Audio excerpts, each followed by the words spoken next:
Hello, everybody. Anybody? Somebody? Is anybody out there? Dark Side is out there. Hey, Dark Side, how's it going? Uh, it is great to see you in the chat. Um, but so far, it's just you and me, and nobody on the panel. So, hey, Jinx is here. Hey, Jinx. It's great to see you here as well. Um, My computer's running super slow. Oh, there we go. Okay, I think it's working now. Yes, yes, you, Jinx, and you. And Catnip present. Hey, Cat, how's it going? Great to have you guys all here. Shaz, it's great to see you. Glad you could make it this evening. Um, excuse me. Tonight, I think I put in the description that we're going to start talking about um, Accuser Kala Lyles. She's somebody who was allegedly assaulted on the early morning hours of June 18th, immediately, practically before Janie Liggins was stopped. So we'll go ahead and talk about how soon and how early that was. And yes, I'm doing my and you'll kind of start to see that. Can you close that because I'm doing a live? Thank you.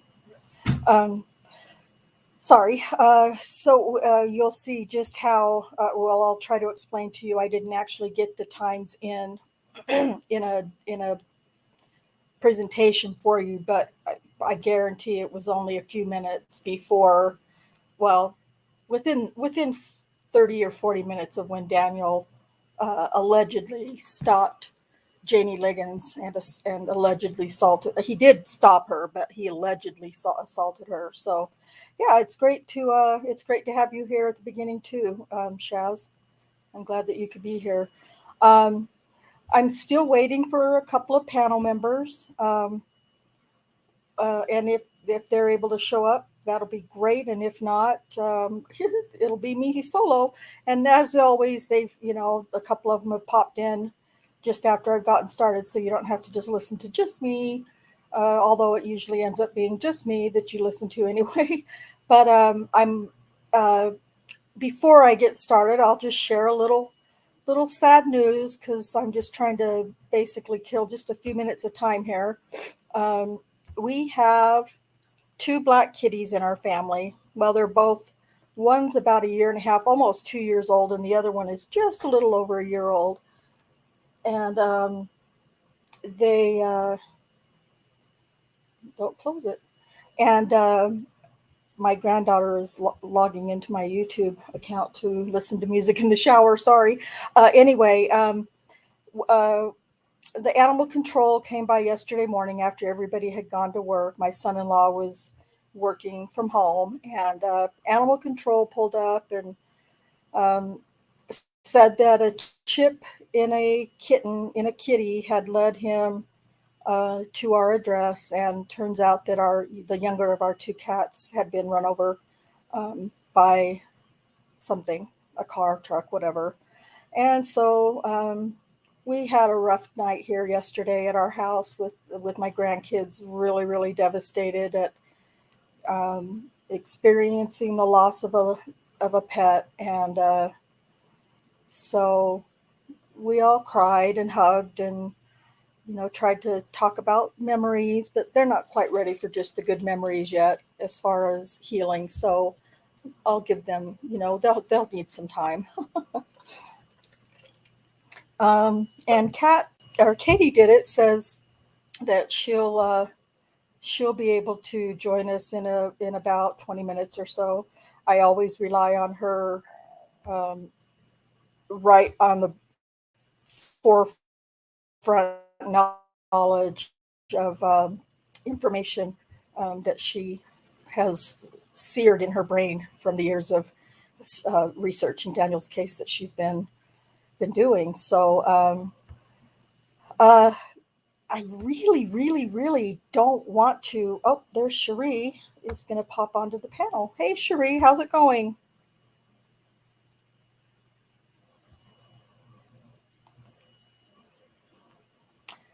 I don't know if she can hear me or not, or if her mic's just muted.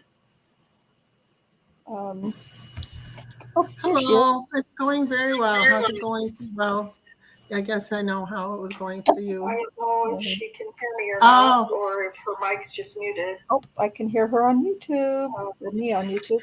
How are you? How are you? Good. How are you recovering from your surgery?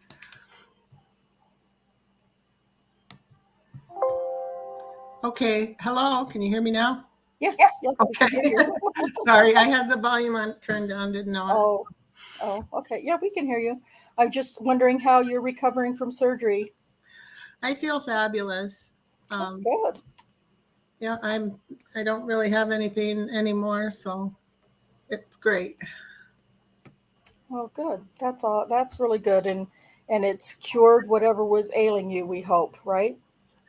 Yeah, I went to the doctor yesterday, and he said it might not be 100% yet, but eventually it will be when the swelling goes down from the surgery. But I didn't know it was still swollen, so.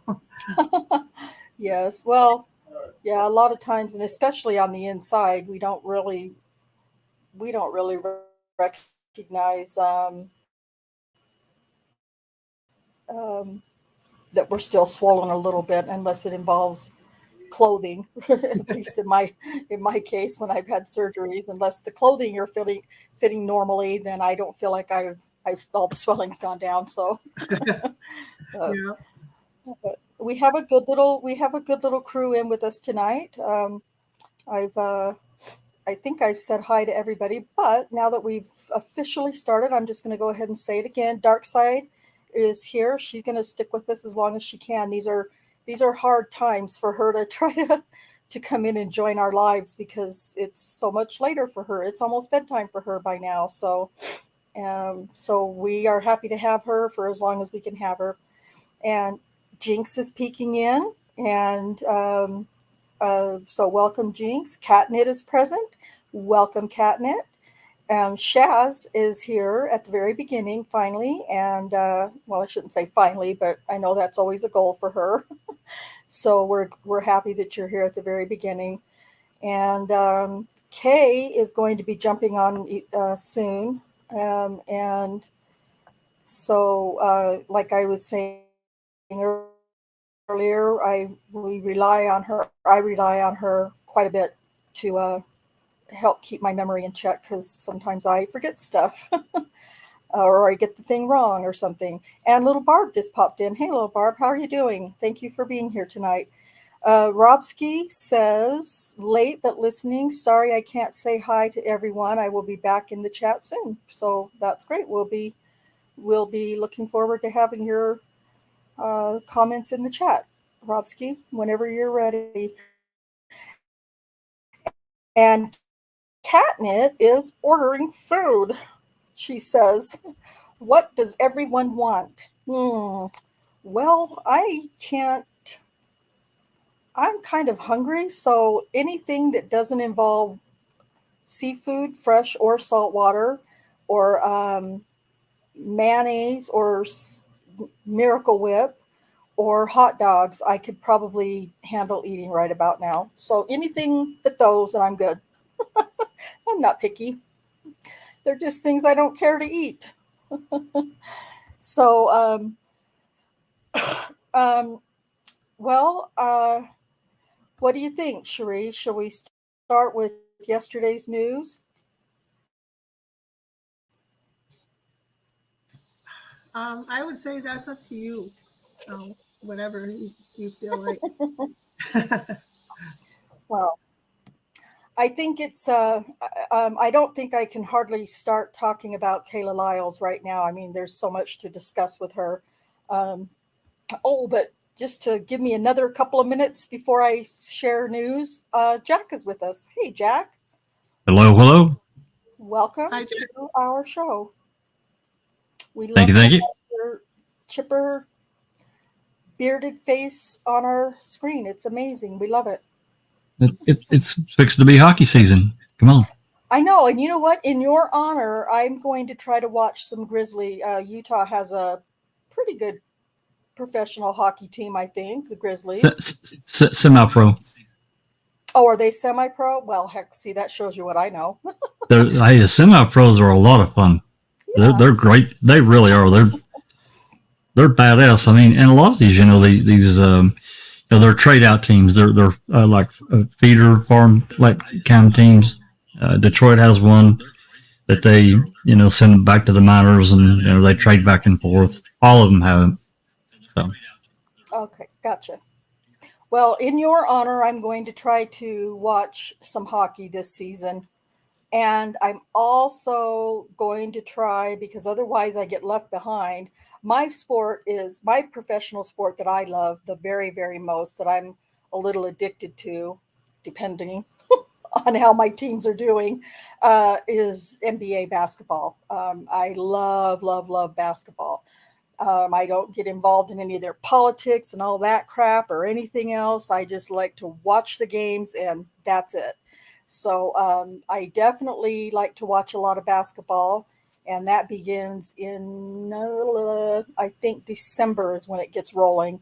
And so I'll be doing that. But I also don't want to get left behind between now and what, February, with the football people. Um, so I thought, well, you know what? I'll go ahead and I'll try to start watching some NFL games. So I did watch, and I will try to watch tonight. I did watch last week's game between the Chiefs and the Chargers, and my Kansas City Chiefs pulled that one out of their ass. But it was a pretty good game. So but it was I mean, it wasn't good to start, initially, but then it got better as the Chiefs, managed to pick it up and win the game. So I was pretty excited. So I'm going to try to watch a little bit of football this season too, because I don't have another darn thing to do in my life. no, of course not. No, we're not. We don't do anything. It's not like I don't, participate in at least 2 foul play podcasts a week and my own podcast every week and working a little job. No, I'm not doing any of that stuff. So Well, and this week has been crazy. We've started the release of the Colburn Netflix. yeah, The wonderful Lita Walker. She's a machine. yeah, she is. I Oh my was God. lucky. I don't know how I got to be lucky, but I got to read her parts in the Colburn deposition. Well, the excerpts, because it was just excerpts of his deposition that were released. And there's Alice. Hey, Alice. And There's Alice Alice, got to and read last night with us too. So she did. That was wonderful. You ladies did a fantastic job. yeah. So if you get bored and you can't find anything else to do, there's definitely something going on in foul play with you with their YouTube, or my podcast once a week. Um, so that's kind of and then if you get bored beyond that, then that's your problem. You got to figure it out from there. Well, just I to can add only to offer just to foul add play and well, just to add to that, we're going to take, of course, tonight off. We're taking tonight off from reading, and tomorrow night I did talk to Becca at Alice's suggestion, because I wasn't quite sure. I kind of knew the time, but the time would kind of interfere with her podcast, so I'm not going to do anything tomorrow either. But Saturday we're going to Okay. pick it up again, but I'm probably going to start an hour or two earlier so we can potentially get more done. I mean, I don't want to, I don't want to be on for 12 hours, but I want to get as much done as we can. Knock a big part of this out, because there's a lot more to get through in those documents. So just wanted to So we're going get to that do out there. something on Saturday before Yeah, or after but no, reading with the crew is not happening this Saturday because Neverly is on vacation in Texas. Okay, got So it. I'm hoping I told her to take bail money. Don't know that'll do any good. I know I'm Well, being a she's dick. I'm got sorry. Travis there, so he That's should be able true. to help her out. That's true. And, Kay's not that far away. Well, but it could be real, Nosy's not Nosy, River, none of those, she could throw a lifeline out. Nosy, yeah, there's plenty of, she's got plenty of love around her, so yeah, for sure. That's right. But yeah, Bellman So is always they're not going to, they're not going to be on. So I figured, what the hell? We'll just go ahead and read some more, knock some of these documents out. Yep, sounds good. Well, and because I don't remember if I said it on my last week or not, but we got I think I did. We had a huge, ginormous, amazing data dump last week or the week before, and so for the Colburn Netflix case. So it was last week. Was it last? Yeah, I don't remember. Last Friday, because Cherie is the one that she wrangled all that shit in there, and it was just like documents just kept coming. Like, geez, it was like Christmas. Yeah, I'm telling you. Data Christmas. Yeah. Cool. Yeah. Okay. Well, that's good to know. Alice, how are you feeling today? How are you going? Yeah. Okay. Thanks. Good. I had a dog that wouldn't do what he was told. Oh. I let him out for a pee because I knew I was going to be online, so it wasn't bothering me. And he taken the piss at me and ran for the front garden to the back garden, and then the back garden to the front garden. And I'm like, move, you little shite! I've got things to do. I got places to go and people to see. Get the frick out of the way. He thought that leg. He thought it was a game. He thought it was great fun. He's ducking and diving and everything. And like, chase me, Mum. And I'm like, I'm not fucking chasing you. Move. He's almost got you trained, Alice. That's all I got to say. I tell Zoe the same thing about Moxie. So Yeah, definitely, Jack. Definitely. Okay, well, that's good. That's great. So I'm glad I'm not here alone. I can do it alone, but I don't like to do it alone. It's just not as fun or informative. I love hearing the opinions of everybody on the panel, and I love the questions and the comments in the chat. So I'm just, like I said, glad to not be here alone and get those questions coming. But since I know Kay is going to be a few minutes longer, I can't keep it in any longer. And honestly, everybody probably already knows by now, but it's like a big deal. So I am going to just share a screen with you in case you don't know. Robski might not know, but I'm pretty sure everybody else probably does by now. So I will share this screen with you. And oops, let me get this fixed and let me get this stupid ad out of the way. Okay, so this was released, I believe, early this morning, or it could have been last night. I'm not sure. And I've been looking for updates all day, but I haven't been able to find anything. But local news, Channel 4 News in Oklahoma, the headline was, plaintiffs file to dismiss lawsuit against former Oklahoma City Police Department officer Daniel Holtzclaw. So there's an article. I don't know why I didn't put it in the description, but I will tonight. As soon as we get done, I'll put it in the description. I promise. I'll make my guests on the panel, I'll make them remind me to put it in the description. But there's an article here that tells about, this is actually the longer article than what I saw that were made today.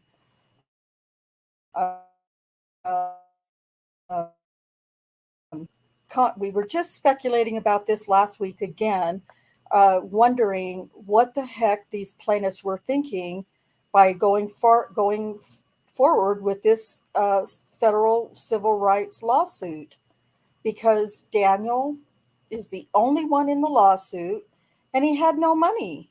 He has no money. Now, I don't know what the reason is.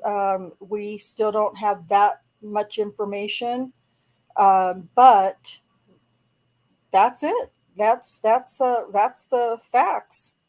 The civil, now it still has to wait for the judge to approve it, which he probably can't wait to get out from under this from under this case. So Can you blame him? no, I That's don't great. blame him at all. That's great news. It is Yeah. amazing news. We are those of us involved in trying to help. Oh, look at you, Kat. You are such an amazing human being, Maud. Thank you so much for putting that in the chat. So Kat has put that in the chat for you, the link, if you want to get it and save it and read it after a while. Or I could read it, but you guys can read. The main thing is that the lawsuit, the federal lawsuit has been dropped, and it's just amazing news that we've been. And the thing is, thanks, Kat. She says I'll act surprised. Good. Yeah, I know. It's not a surprise anymore. And I quite honestly, if foul play hadn't been in the middle of reading Colburn's stuff last night, I really, really wanted to go live last night and just. Trust me when I say she was. Trust me when I say she. Trust me when I say she. Trust me when I say she was dying. She was DMing. She was DMing the hell out of me. I kept sending Jack DMs like, I'm so excited. I can't.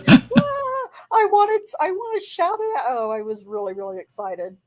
And go ahead. I'm sorry. No, I was just going to say, but it is good news. And you're right, Rhonda. We were talking about this last week.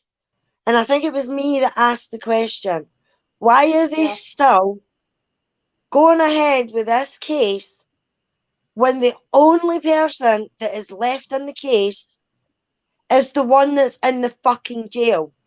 So he's no earning money. He's no getting endorsements. He's no getting wages coming in. You know what I mean?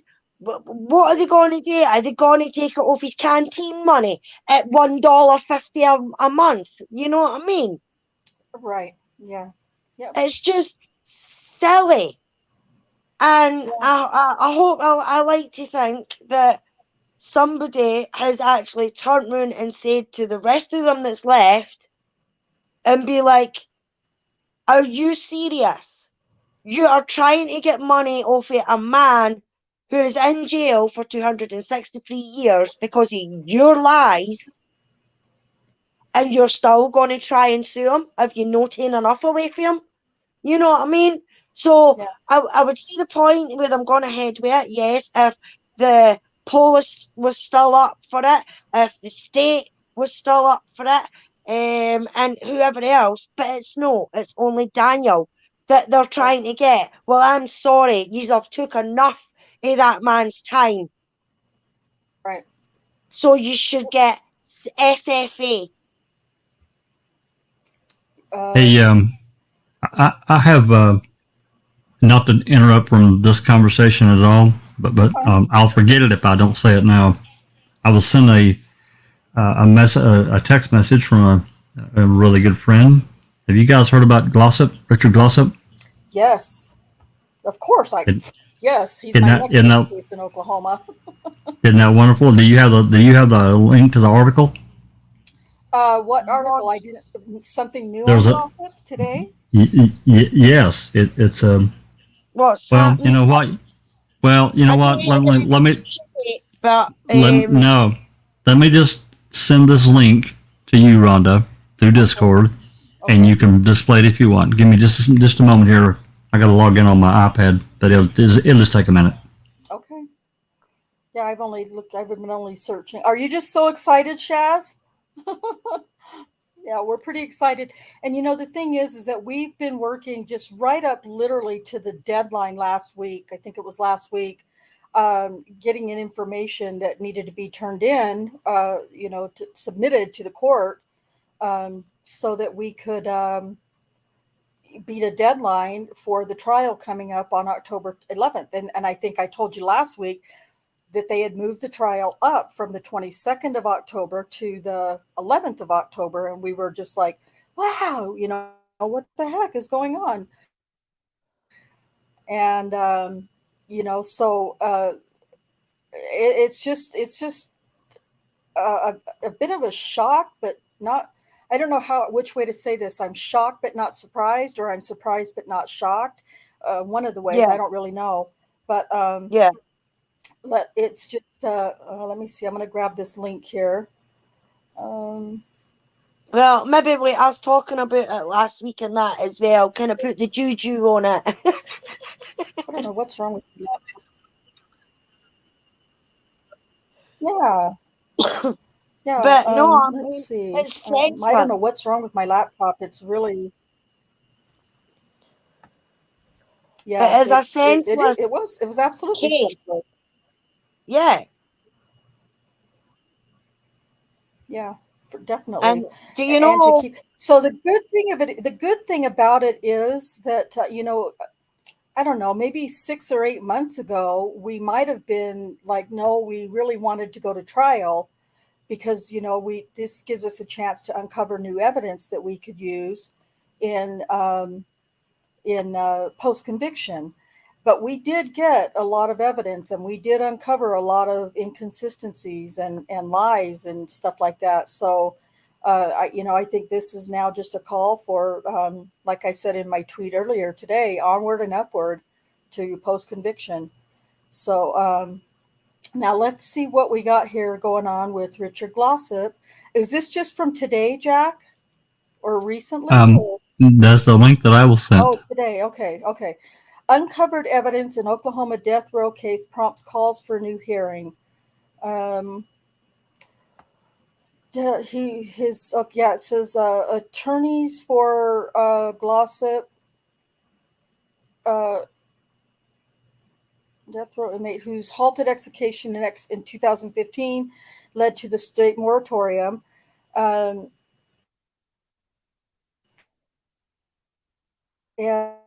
so we did know that the investigators had found there was the investigators who were doing pro bono work investigating the entire case for Richard Glossip.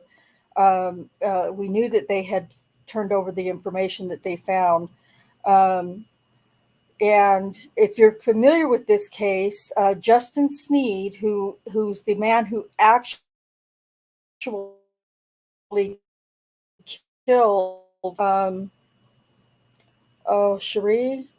Barry Van Treese, the hotel owner. Justin Sneed was the one who actually did it. And if you've had a chance to watch Killing Richard Glossip, or if you haven't had a chance to watch it, it's on Amazon, and it outlines the whole, most of the case and most of it's really good. It's really good. And so if you haven't watched that, it's a good idea to go and watch it because it's really, really good. But Justin Sneed, the investigators, so here's a big surprise, everybody. Hold on to your hats because it's going to blow your mind. But the investigators lied, and they got no. yeah, they got Justin Sneed to say, yeah, I killed him. I did, but it was because Richard Glossip made me do it. He told me there was money in it, and he kind of bullied me into it, or scared me into doing it. So I did it. So yes, it was me. But they gave Justin Sneed life in prison without parole, and they put Richard Glossip on death row. So, and this is a picture of Richard Glossip from last year. And let's see. So it says this newly obtained evidence establishes not only a pattern of Sneed discussing and all this stuff, because it's on, there's a police interrogation video of Justin Sneed, admitting that he was the one who killed him, and all of these things that would have probably acquitted Richard Glossip from during the first trial. they were not admitted into the trial, any of the trials. I think he had 2 or 3 different trials, and was, put on death row each time. Went to the death chamber 3 times to be killed, to be murdered, and executed by the state of Oklahoma, and all 3 times, a couple of them within minutes of them executing him, that he got a stay. And one of them had to do with, in the 2015 execution date, he was it was the death of the execution of the inmate before him that was botched terribly badly. And at that point, there was a moratorium placed on Oklahoma for executions, and they just lifted that moratorium. I think it was sometime in 2021, and Oklahoma is chomping at the bit to get everybody that's on death row now, to get them executed. And Richard Glossip was due to be executed this month, actually, and then he got held over, or he got a stay for 2 more months while these investigators could finish their investigation and get all the information turned over. But at the same time, the attorney general and everybody were saying, nope. We've seen everything. He's had 3 trials. He's been convicted every time. He's going to be executed. But this says that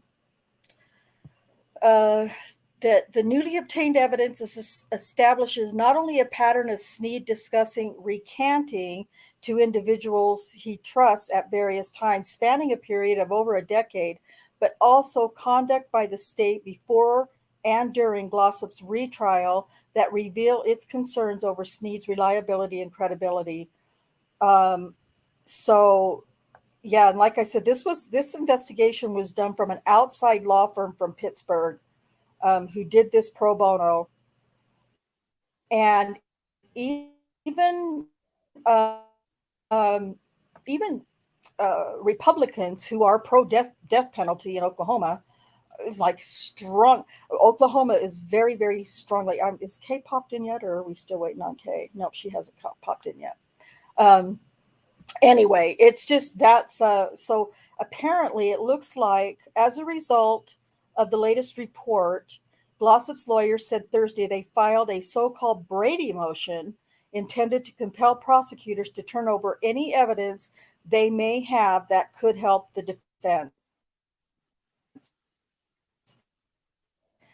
I think most of us are pretty familiar with Brady violations by now and what they are. So they're seeking a evidentiary hearing, of course, in the Court of Criminal Appeals. And it says that they're claiming that prosecutors in Oklahoma County District Attorney's Office also destroyed evidence. Again, now this is the same District Attorney's Office that we have been battling with in Daniel's case and in Julius Jones's case. These are the same corrupt people. Now, Glossop's case was tried during Bob Macy's tenure in the DA's office. Also involved in Glossop's case was none other than Black Magic herself, Joyce Gilchrist. So if that doesn't give you an idea of how far back the corruption in Oklahoma County, Oklahoma City goes, then you're never going to get it. And reading the book Death and Justice is a great resource for how corrupt Oklahoma County is. So here, the lawyers are seeking the evidentiary hearing, and they're saying that prosecutors in Oklahoma DA's office destroyed evidence. I am not in the least surprised.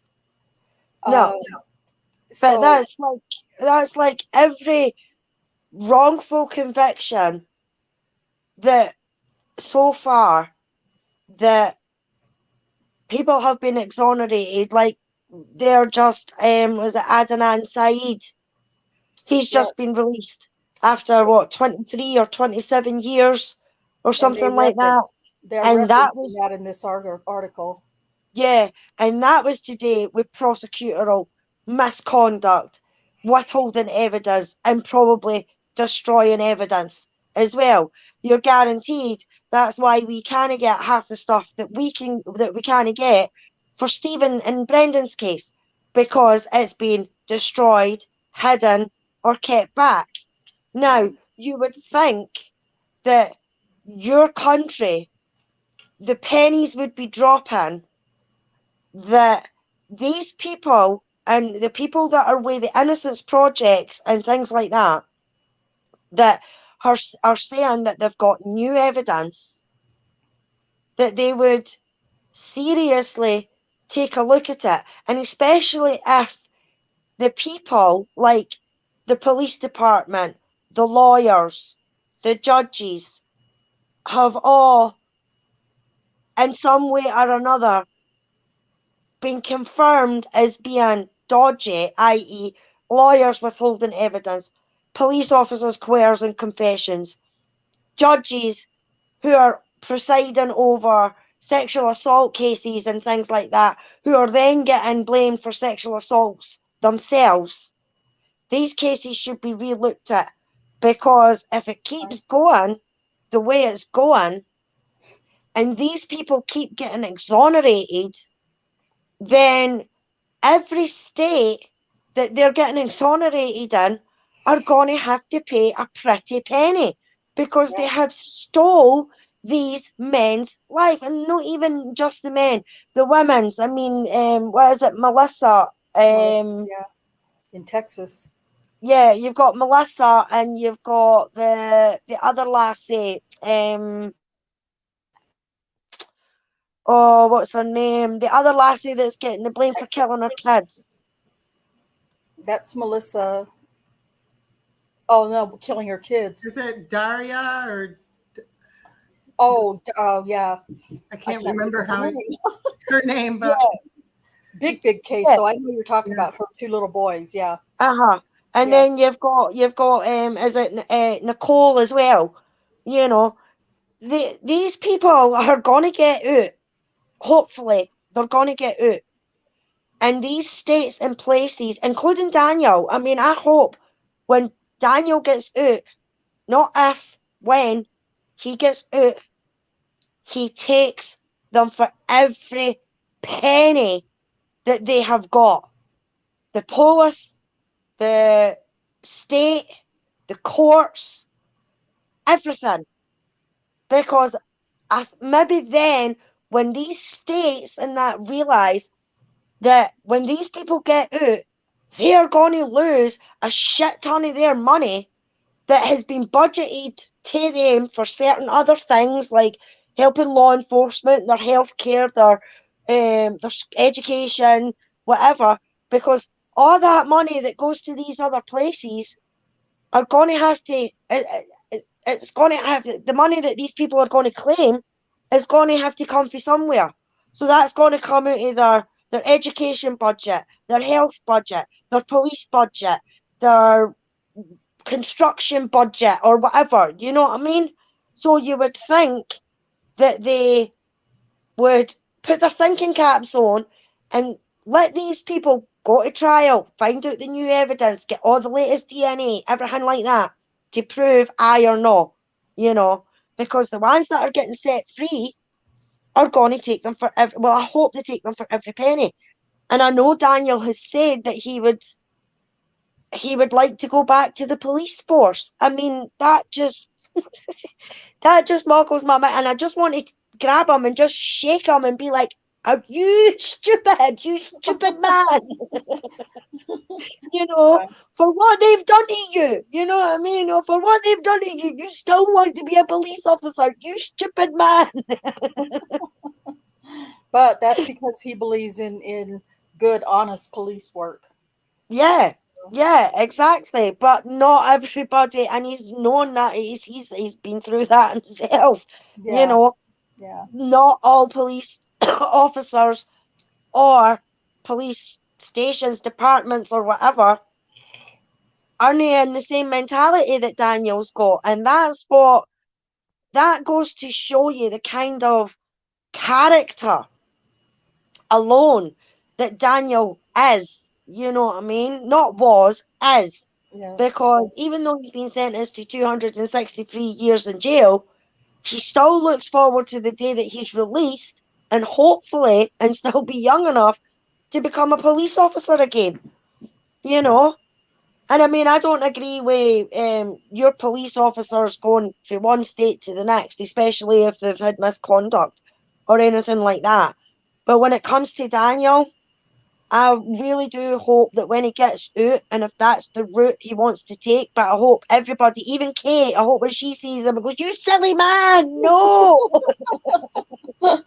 You know, that he can move away from Oklahoma and become that police officer that he wanted to be. I mean, he might not have years and years as a police officer, you know what I mean? But if that's what he still wants to do, then fair enough, and let him do it. But because he'll have that conviction, hopefully Well, it'll be if completely that conviction, exonerated.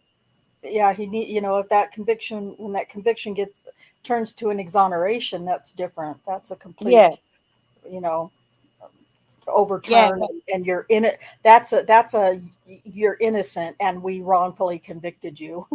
yeah, yeah. But his wee mammy needs to give him a couple of round the lug and be like, "No, Daniel, you are going nowhere near a police station or a police officer again." Yeah, yeah. Well, this article says Glossop was set to be executed today, actually, but in August was granted a 60-day reprieve by Governor Kevin Stitt, a Republican, while an appeals court reviews his case based on these new reports, initial findings, and a clemency hearing is scheduled for November 9th. A review of this case against Glossop has received bipartisan support in Oklahoma. That's freaking huge. That is huge to receive bipartisan support. And there's a there's a what's it called, a like a press conference done, and I believe it's on Facebook somewhere. Um, and where these top officials, Republican officials in Oklahoma, are saying, no, if we've got this wrong, then we need to fix it. We need to find the truth and right this wrong. Because I'll tell you what, when Richard Glossop gets off of death row and out of prison, talk about pretty pennies to pay. Uh, he's been in there for however many years he's been in there. Dozen Democratic and Republican state 5 dozen Democratic and Republican state lawmakers signed a letter urging State Attorney General John O'Connor, a Republican, to agree to an evidentiary hearing. And then O'Connor, the chicken shit that he is, said, well, that's up to the courts, but reiterated that multiple courts have reviewed this evidence and determined that the jury that convicted Glossop and sentenced him to death did so in full accordance with the law. Well, yeah, they did, because they were lied to and they weren't given all the evidence in the case. There was evidence withheld. So, Exactly.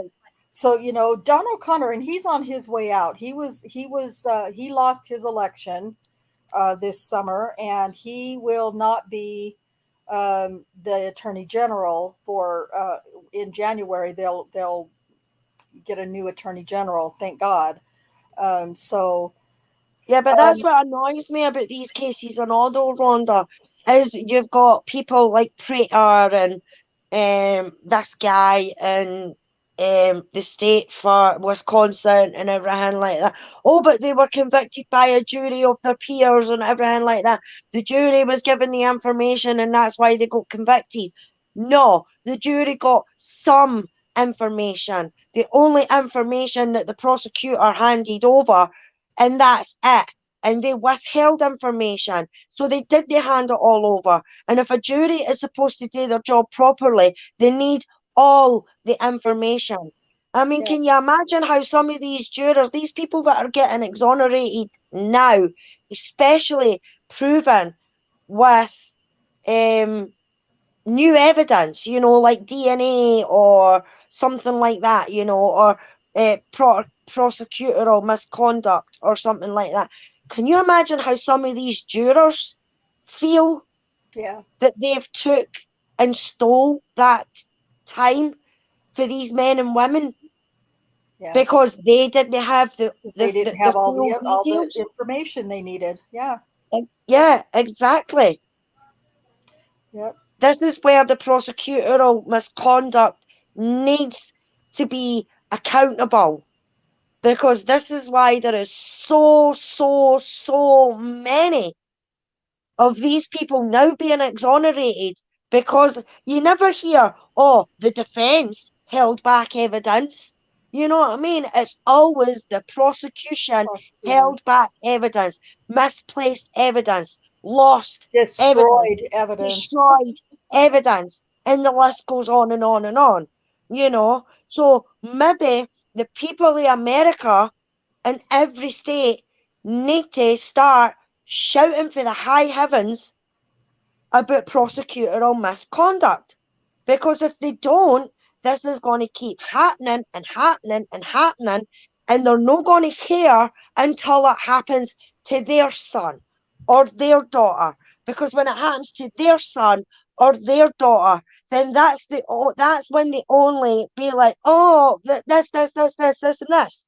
You know, it shouldn't have to take for it to be congresses or Right. senator or police officer or lawmaker, lawyer, or whatever. It shouldn't have to take for one of their kids to be in trouble for something to be done. Yeah. Exactly. Exactly.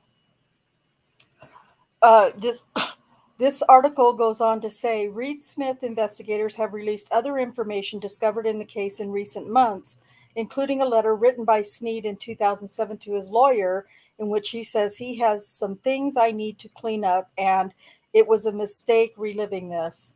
O'Connor said he remains unconvinced and that the only information in the case that Glossop's defense team could not review were work product materials protected by law.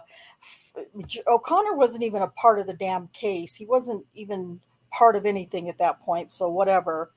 And then he says, quote, it's disappointing that Glossop supporters are criticizing law enforcement, oh my God, prosecutors, juries, and judges in an attempt to distract the public from the evidence beyond a reasonable doubt of Glossop's guilt. End quote. That's just some crazy. I'm going to have to just read this whole article later because it goes on, and there's a lot of information in the Glossop case. So I definitely recommend reading that, and I definitely recommend watching the 4-part documentary "Killing Richard Glossop" because it's a really good documentary, and it gives you just about all of the information that you need in that case. Really, the truth. Um,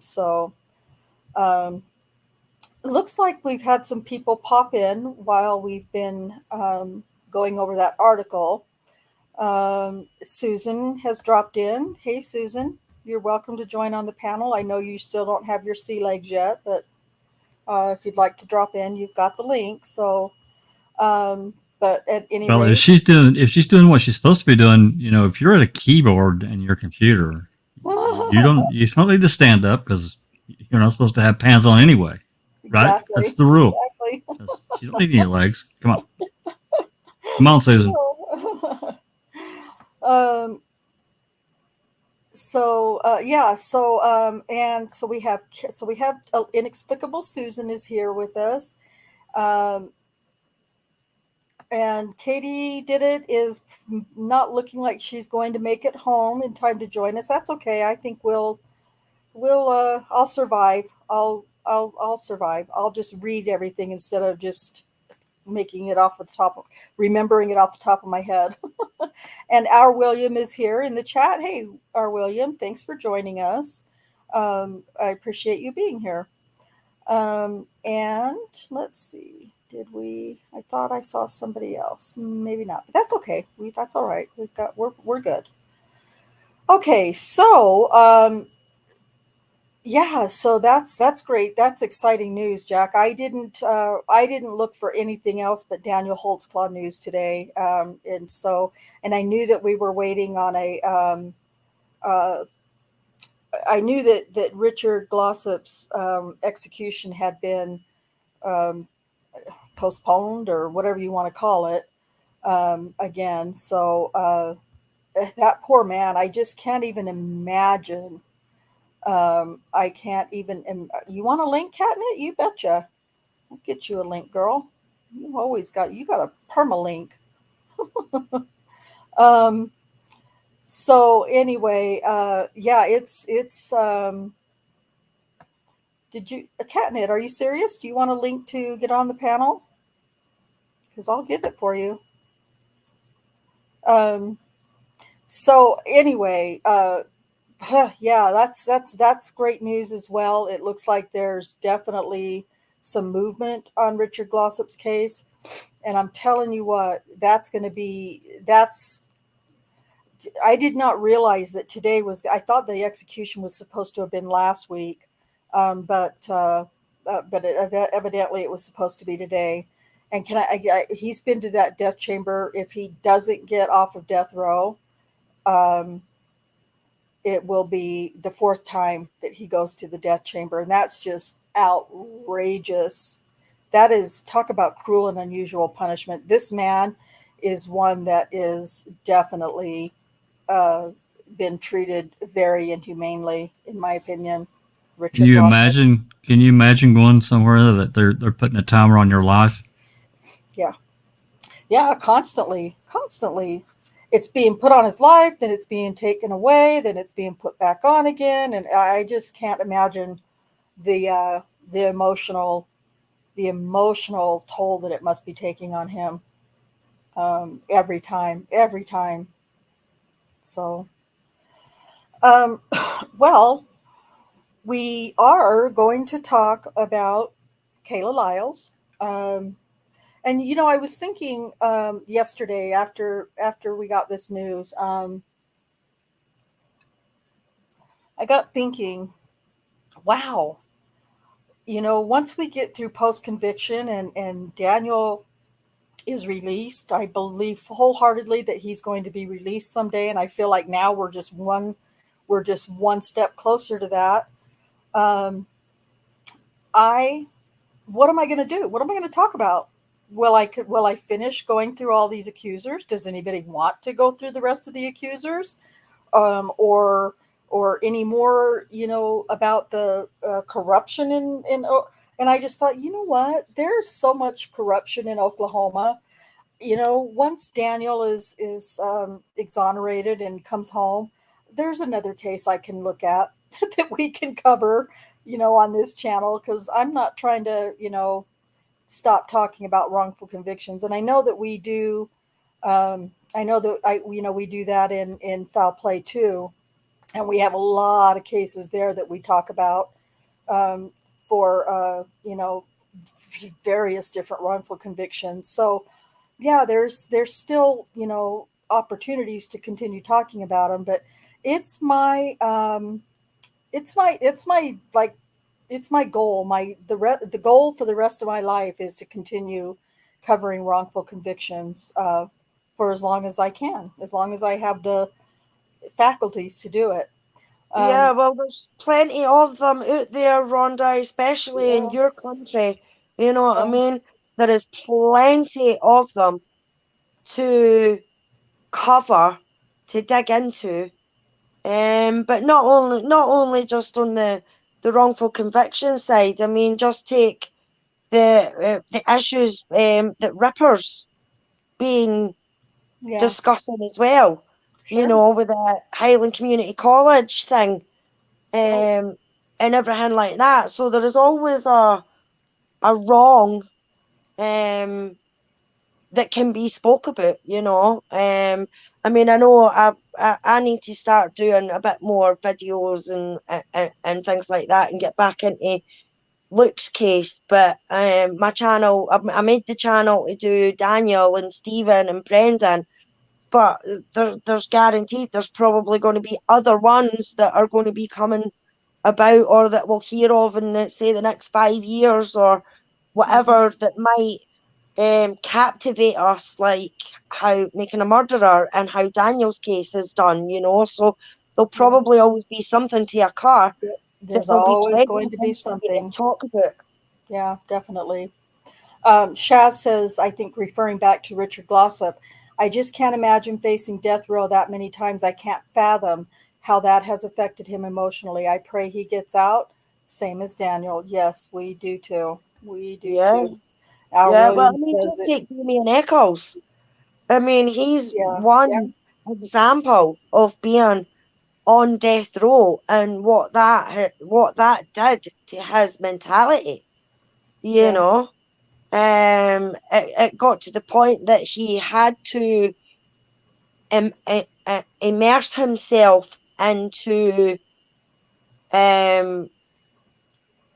like magic and alchemy and things like that, because I've joined his YouTube channel, and that's what a lot his YouTube channel is about these days, is alchemy and magic. No, the magic with a C, but the magic with a K. That that does ruins and symbols and things like that. And that's how he made his mentality being in that situation and being on death row, was he had to put his energies into something else, and he's turned it into something that helps him now yeah, in this world, because he went in what, 90 something, and didn't come out until 2000 and something, yeah. and the amount of things that have changed since then. I mean, just telephones in itself. I mean, mobile phones in itself. Technology, When yeah. when he went in, it would have been the bricks, that you used to see on that program. I can't remember it, but he used to have a big, massive phone, and it'd be like in a crowded place, and it'd be like, That I used to "Hello, that I I'm on used to the own. bar." Yeah, Own yeah. that. So for him to get used to all this new technology, and even he mentioned in his book that some of the houses and that he stayed in when he was younger, in his teenage years and that, before he went there, don't even exist anymore. you Right. know so it it'd be like being, in a sense, reborn again, because they're having to learn everything, and Yeah. how to fit into society again, how to handle the pressures they be in, because when they're in that wee box, Yeah. even Daniel, just being in that cell, what, 23 hours a day, 20 odd hours a day, out for an hour or whatever, having that freedom to do what they want must be a big, big challenge for them, because there'll be so much to a routine, even though it's a shit routine, but it's a routine in a sense, Well, it is a getting up at a routine. certain time, going to breakfast at a certain time, going for a shower at a certain time, getting their lunch at a certain time, lights off at a certain time. I guarantee that half of them that come out, whether it's on death row or whether it's just jail, I wonder how long that they actually stick to that sort of, how they stick to that sort of routine that has been ingrained into them for the last 20 years. Do they still do that, and how long do they do it for after they get out? Well, I'm sure a lot of them, if you're in that long, yeah, you get kind of institutionalized. But going back to what you said a minute ago about Ripper bringing us some of these other cases, in Highland Community College, I'm actually going to do a part two. Once we get done with the Cobra stuff, I have a part two of, we did a part one, but we didn't have time. There was so much in that filing, we ran out of time. But we're going to do a part two, and I think I may have a guest that is going to join us that was part of or knows, has information that can come on and speak, really more directly about the case and events. And then Ripper also linked me in on another case this is a new one about this guy named Gavin Clark, and it appears that their 16, him and his family's 16-month-old child apparently died, and they blamed. I just read this a few minutes ago. They blamed him. He's been in jail for 16 months, and he's going on trial. But I really haven't dug into the case, so this is another one that looks like. And this was actually posted by Adam Brazel on Facebook. It's pretty crazy. Wow. Yeah. So it's another one that I want to. If I can find the time to look into, I really want to find out what the hell's going on here, because it sounds like I don't know, maybe they've tried to take advantage of this guy and blame him for maybe a Sid's death or some other. I just don't know. I don't know. We'll see. Anyway. Well, we'll have to look forward to it for sure. And thanks, our William, for you got involved with us during the looking at Jody, and mine just went blank. Alice just talking about Luke and Jody. I'm sorry, I just completely went blank. Yeah, Luke and Jody's case, and he was reasonable enough to see that we're after the truth, no matter where it goes. We're not just banging our drum to say someone's innocent and we're not going to listen to anything else. That's not it at all.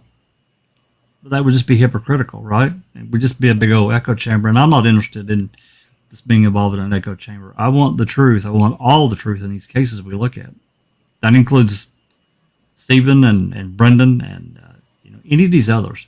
And when we see something that we question, that doesn't mean that we're against law enforcement and police officers. That's not it at all. I can see how maybe at times it can come across that way because, we have such mistrust of certain individuals because they've lied to us. We know they've lied. We can prove, or they're changing the story, however you want to state that. So I know Rhonda knows exactly where that comes from. I think everybody here on the panel, Daniel's case. In Daniel's case, oh my God. Yeah. I could talk about Blinker and Blockhead, for hours, and so many of these other cases. But we appreciate people joining the community and being in support of that, helping us research and dig and question. Anyway, my rant's over. Yeah. I mean that's it. I mean, me and William will always butt heads when it comes to Luke's case. We always will. But that's okay. Yeah, because he believes he's guilty. I believe he's innocent. But it's done. It's done civilly. It's done civilly. Yeah, but I'm sure if the information that comes out, I mean, as I've said, if I find information or see information that points directly at Luke being involved in Jodie's murder, then I will put my hands up and say I was wrong. He done it. But everything that I've seen, everything that I've read, everything that the people that I have spoken to, and not just Sandra, it is school friends he has, his people that knew him and everything like that. I believe he's 100% innocent. I really do. Well, see, and that's the difference in the community with, the guilters that are involved in the Avery case. It doesn't matter what you show them. It doesn't matter what we put in front of them. They still say guilty. They just find a way to discount it and to try to manipulate it into something else. Yeah. And that's being a hypocrite. And that's my opinion. But you can agree to disagree, no matter what. That's right. No matter what case it is that you're working on. I mean, everything that I've seen in Daniel's case, he is absolutely 100% innocent, and these women are liars. Stephen and Brendan, Stephen's no angel. He certainly is not, and has not been an angel whatsoever. But the police have been shady, corrupt, and everything. And they're to blame for Stephen's position right now, you know. And for us not to say that the poll are suddenly corrupt or haven't lied or whatever when it comes to Luke's case is wrong as well, because we know that they've lied. We know that one of the reporters was best pals with the police that were investigating it. So there's always going to be something or other that you're going to disagree on. And not all channels, William. You're not blocked on mine. So you're not blocked on the bossy. So you're a wee fibber. You're a fibber. Well, Shaz says that she was following Luke's case and she believes he's innocent too. She just stopped following because she found it too hard with the heavy accents. Well, that Well, makes sense. if you go onto my channel, Shaz, if you watch there's only a couple of videos on my channel about Luke's case at the moment. I'm hoping to get back into it again. But if you go to my channel, you might be able to understand it a bit better. Or if not, go to Amazon and buy the book Innocence Betrayed, and you'll get most of your information, like legal information, like what happened in court, interviews, witnesses, things like that you'll get, because that book has been written from documents that were available from the defense and things like that, police interview, and it's only snippets because we can't do stuff like America can do with all the details and everything like that. So but Innocence Betrayed, and there's a new one came out, A Long Walk to Justice. Look, I want to speak to Shaz just a moment about accents. And, I get what you're saying, but you get Alice, our William, and Glenn. You get them ramped up, and you can't understand a fucking thing they say. Nothing.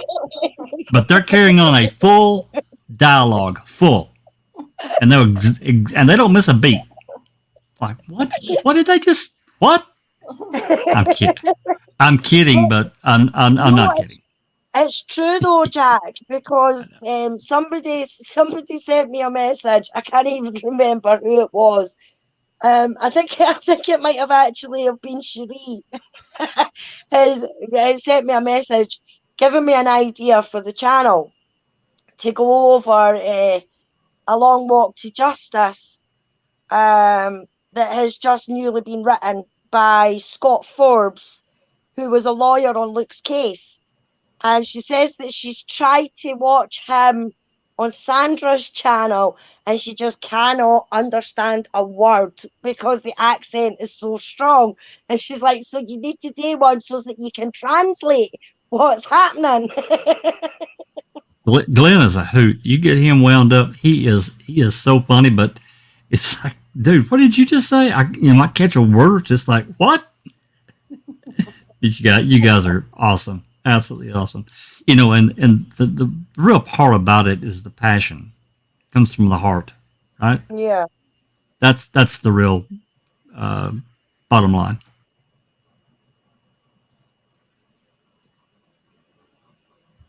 Agreed.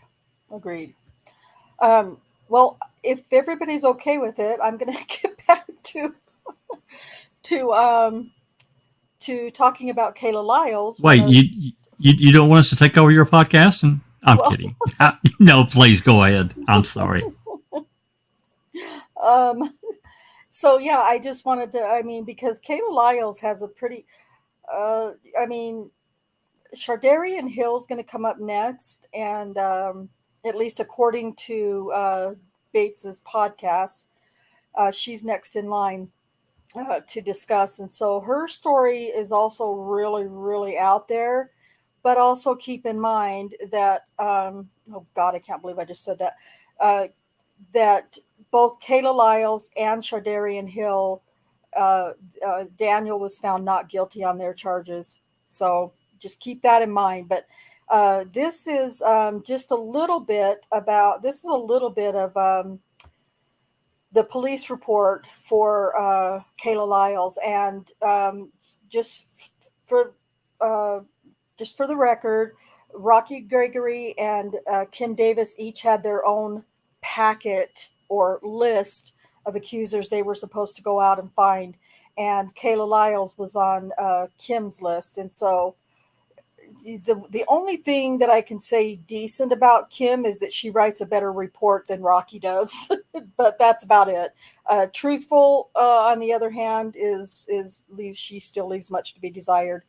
But I just kind of made a little PDF of the main points in Kala Lyles' police report from Kim Davis.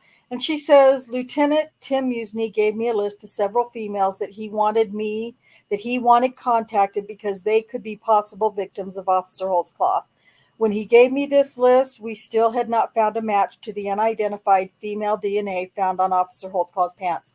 So Kala Lyles was, I think I said in the very beginning of the show tonight, Kala Lyles was legitimately stopped by Daniel within the hour, if not less, of when he pulled over Janie Liggins.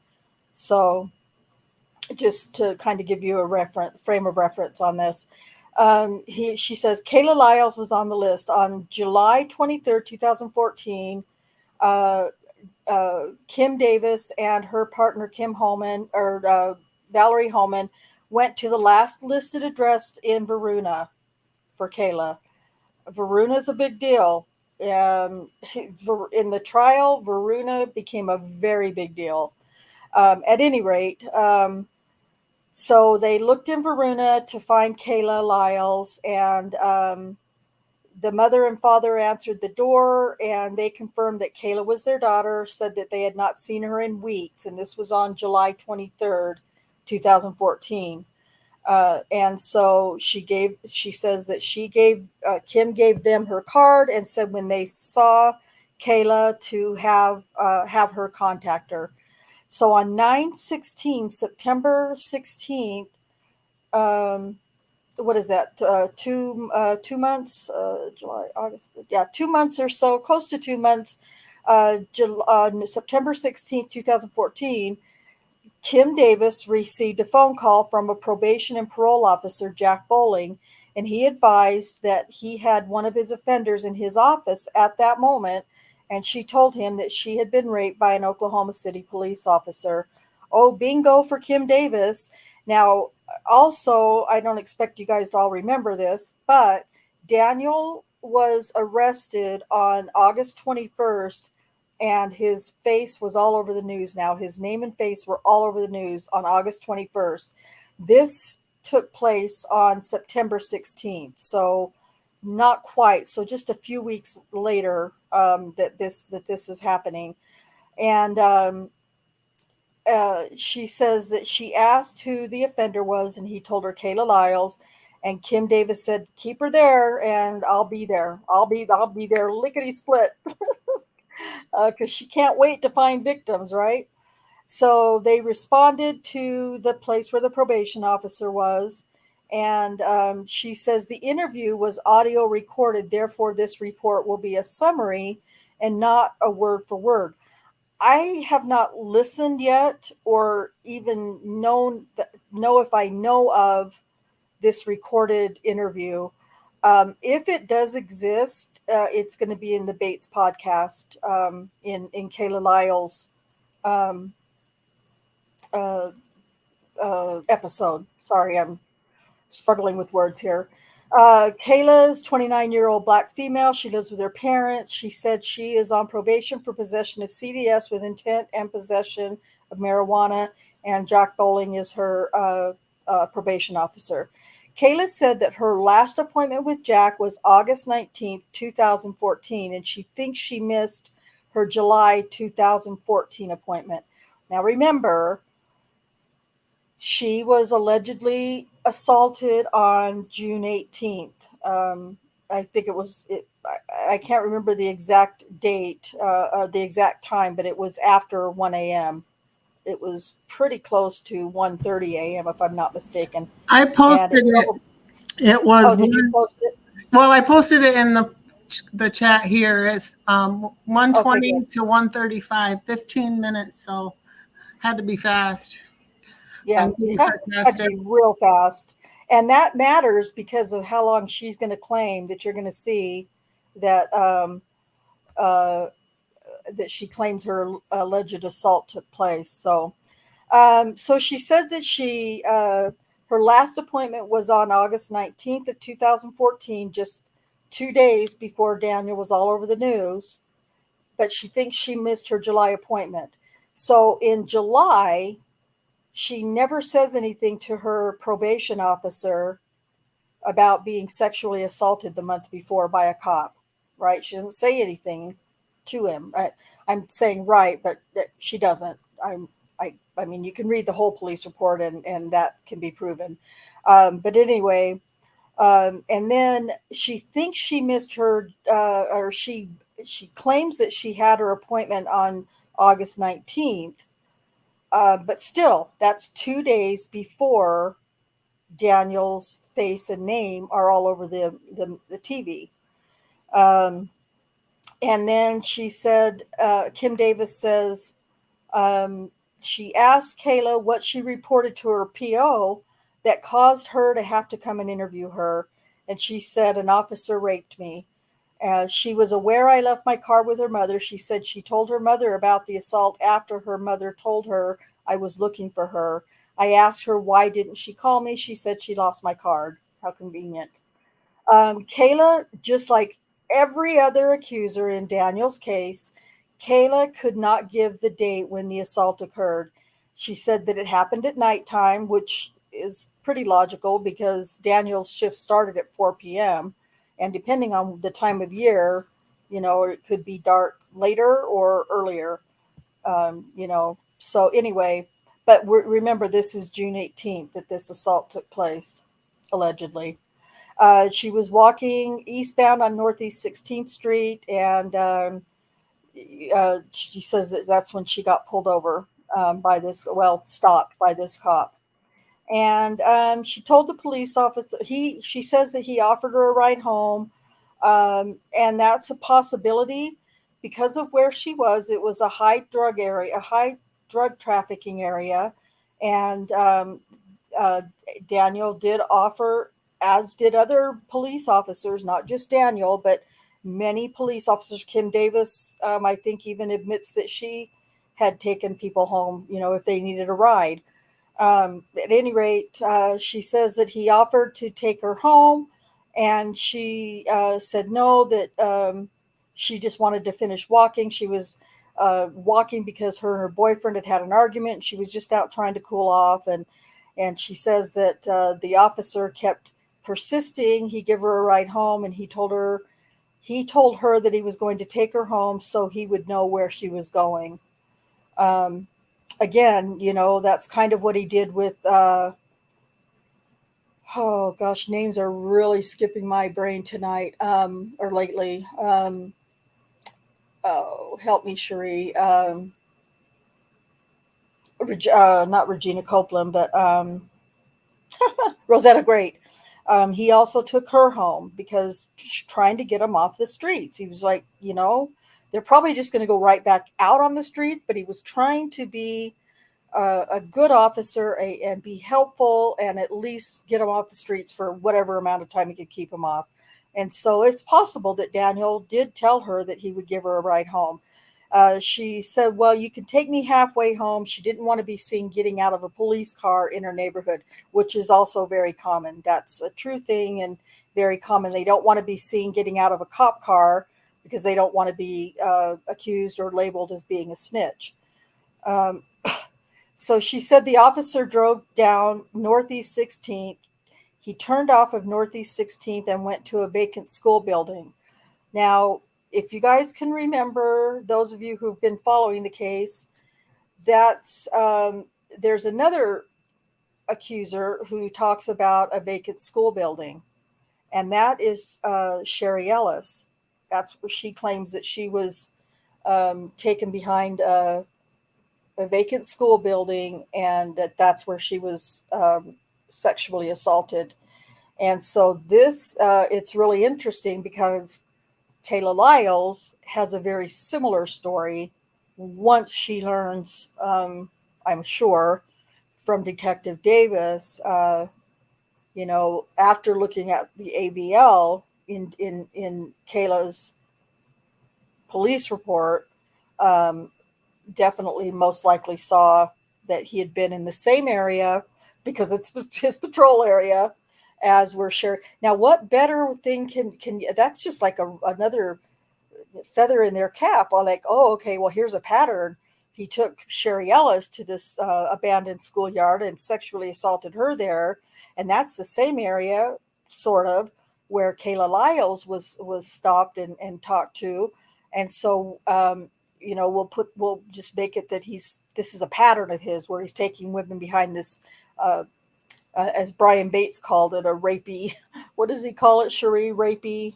Oh, they call the law enforcement or the detectives refer to it as an abandoned schoolyard or something like that because it sounds more rapey. That's it. Yep. Yeah, I think that's, Oh my God. and that's Brian Bates's opinion that they say that's where it occurs, is behind this vacant school building because, of course that sounds more rapey. So Well, he's probably he right. probably is Yeah. absolutely right. Of course, in our opinion, we believe he is.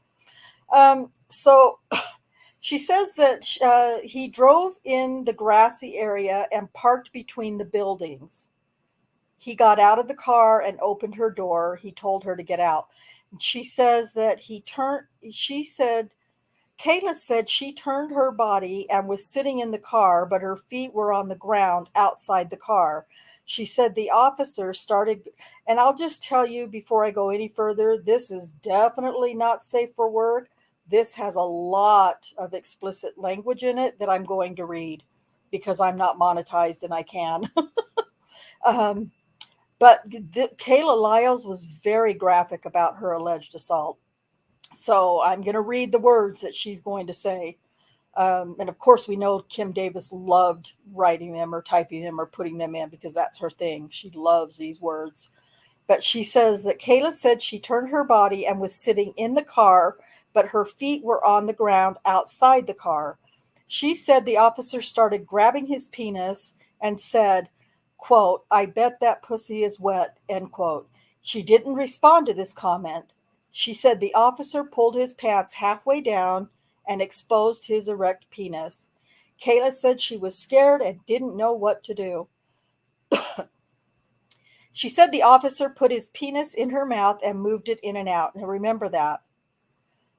She said he didn't keep it in her mouth very long. She felt like he was rushing and was trying to hurry. Kayla said at some point during this contact at the school, the officer touched her breasts while he was searching her.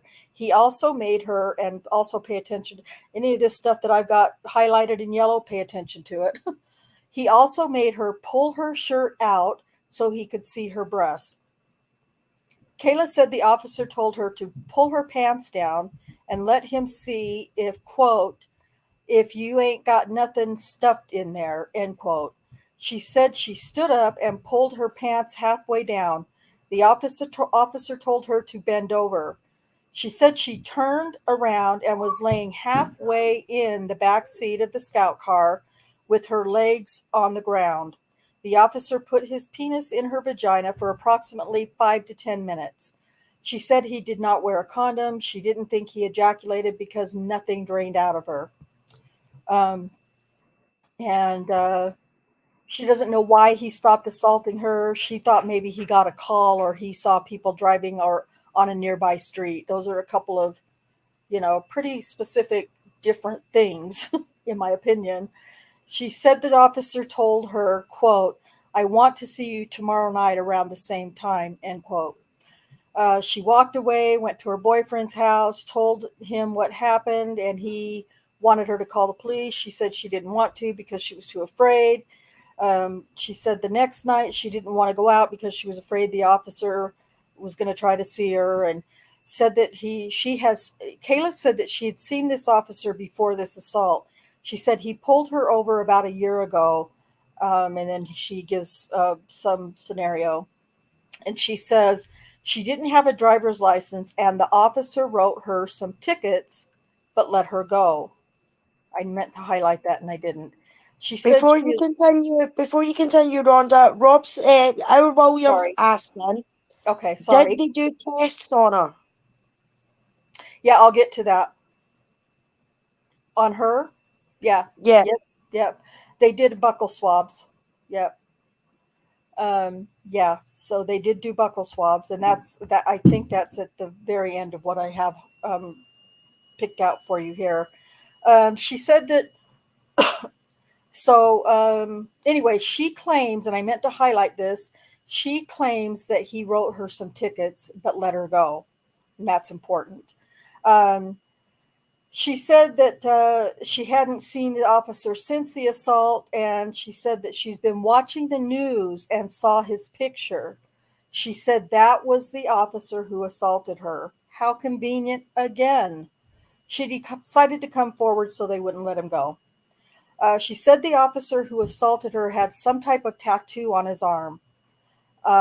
She could see it coming out of his short sleeve shirt, and she thought it was some type of design. What? Some type of design? Well, I mean, I guess there's other things that you could say that a tattoo is of, but aren't most tattoos of some sort of a design of some type?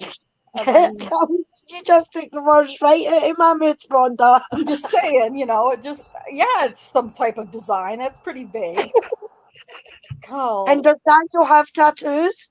Daniel does have tattoos, but you could not see them under. You could not see them. They did not go below the arm of the hem of his shirt, so you couldn't see them from the hem of his shirt.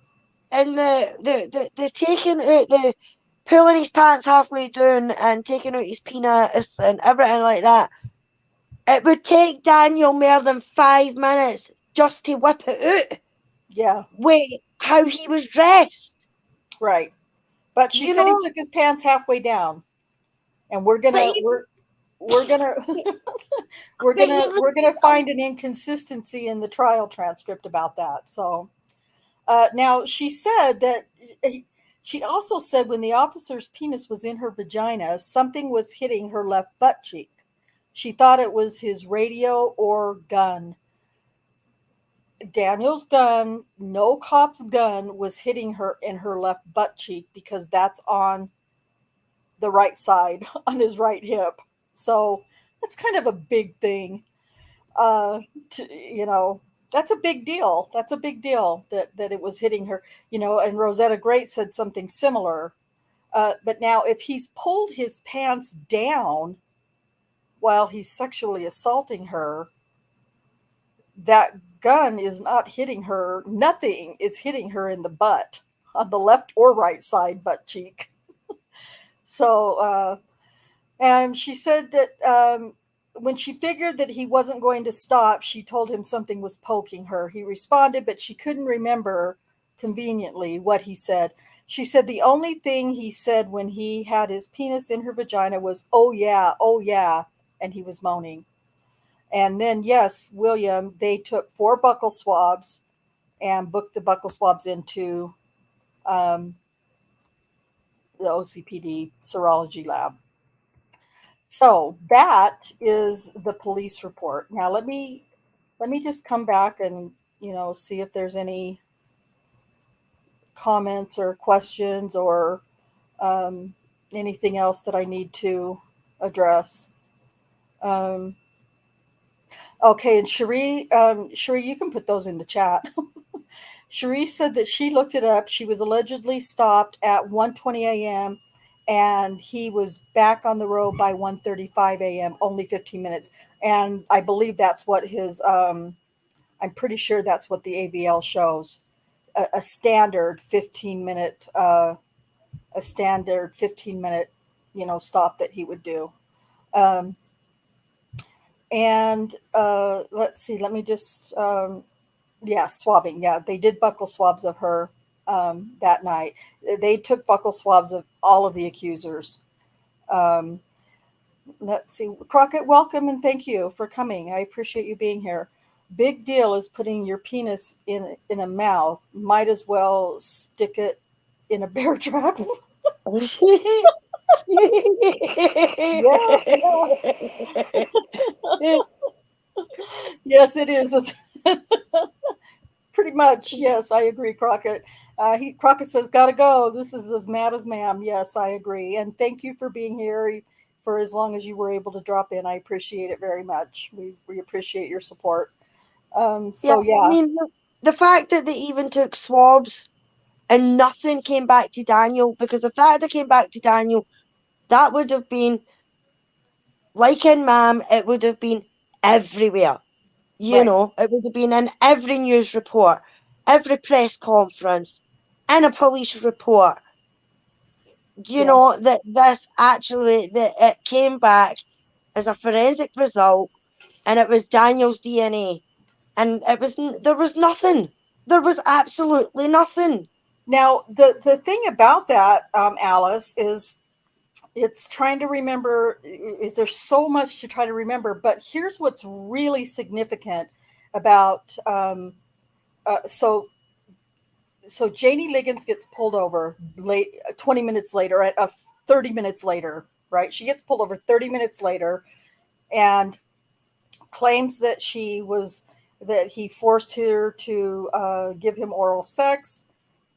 She goes to the hospital that same night, just a few hours later, or the same morning, and she goes just a few hours later. They do a SANE exam on Janie Liggins. They do an oral wash, which is how they will determine if there's DNA from Daniel or anybody for that matter inside of her mouth, because he's allegedly, had his penis in her mouth. So there's going to be some DNA in her mouth. There is no DNA from anybody. Daniel's DNA is not in her mouth. Nobody's DNA is in her mouth except, I guess, her own. And uh, um, there is no DNA from Kala Lyles, whom he allegedly had his penis in her mouth and in her vagina 30 minutes earlier. And I'm sorry, but something is going to come in, is going to be in Janie Liggins' mouth, either Daniel's DNA and or definitely Kala Lyles' DNA. I would think. Now, that's definitely a Dr. Silkman question, of course, but logically, you would expect some sort of DNA besides Janie Liggins to be in her mouth. Um, we don't really know. They would be no good for any of the others. They're just that's why I get so frustrated, because all they really had to do, all that Davis and Gregory and Musme had to do, was go back to the shift before on June 17th. That's all they really had to do to find the DNA, because it was and we'll get to this one later too. There's not a podcast for it, however, but we know that it was Adara Gardner's DNA who was found on Daniel's pants. Very, very, very minuscule amounts of DNA of her profile was found on his pants. Now, she was stopped twice on the 17th of June. One time around, I don't know, 6 o'clock or 6:30 in the evening. And then later, when he saw her walking again at night by herself in Oklahoma City, he he picked her up, patted her down, put her in his patrol car, and drove her home. And Adara Gardner says that's where he sexually assaulted and raped her. So that's all they really needed to do to find out whose DNA that was, from Janie Liggins to the stop before her, who was Kala Lyles, and the stop. Well, according to their list, anyway. According to their list, the next female would have been Adara Gardner at 10 or 11 or something that night. So he stopped Adara Gardner around 11 o'clock or between 10 and 11 on June 17th. And then the next name on their list for them to look for was Kala Lyles, who was at 1:20. It looks like Cherie has put in the chat, 1:20 a.m. to 1:35 a.m. And then the next one after that was Janie Liggins. Those are the only three people they really truly needed to contact. Were those two other women. But that's not what they did. We know that they went back for a year into Daniel's stops to find out just who else could have been assaulted, whose DNA might have been on the outside of his pants. Makes no fucking sense. None. No, it None. does not. It does not. And I mean their Houdini list, because that's what I'm going to start calling it, is the Houdini list. Yeah. Because their so-called list disappeared. And I think, was it by the time they got to court and the list was mentioned? Oh no, there wasn't a list. There was no We list. didn't have Yeah. a list. We didn't have a But list. in one of the phone calls, you clearly, or one of the interviews, you clearly hear Blinky saying, we had a list. Yes. Yeah. We worked off a list. Yeah. So, which is it? You had a list or you didn't have a list? Well, You know? they ended up calling it a packet. It's a big deal. It becomes a big deal. So yeah. So now I'm going to kind of go through some of the trial transcripts that I've found and show you some discrepancies. And if it's okay, I'll just read these to you as well. Let's see here. Let me grab this last comment from R. William.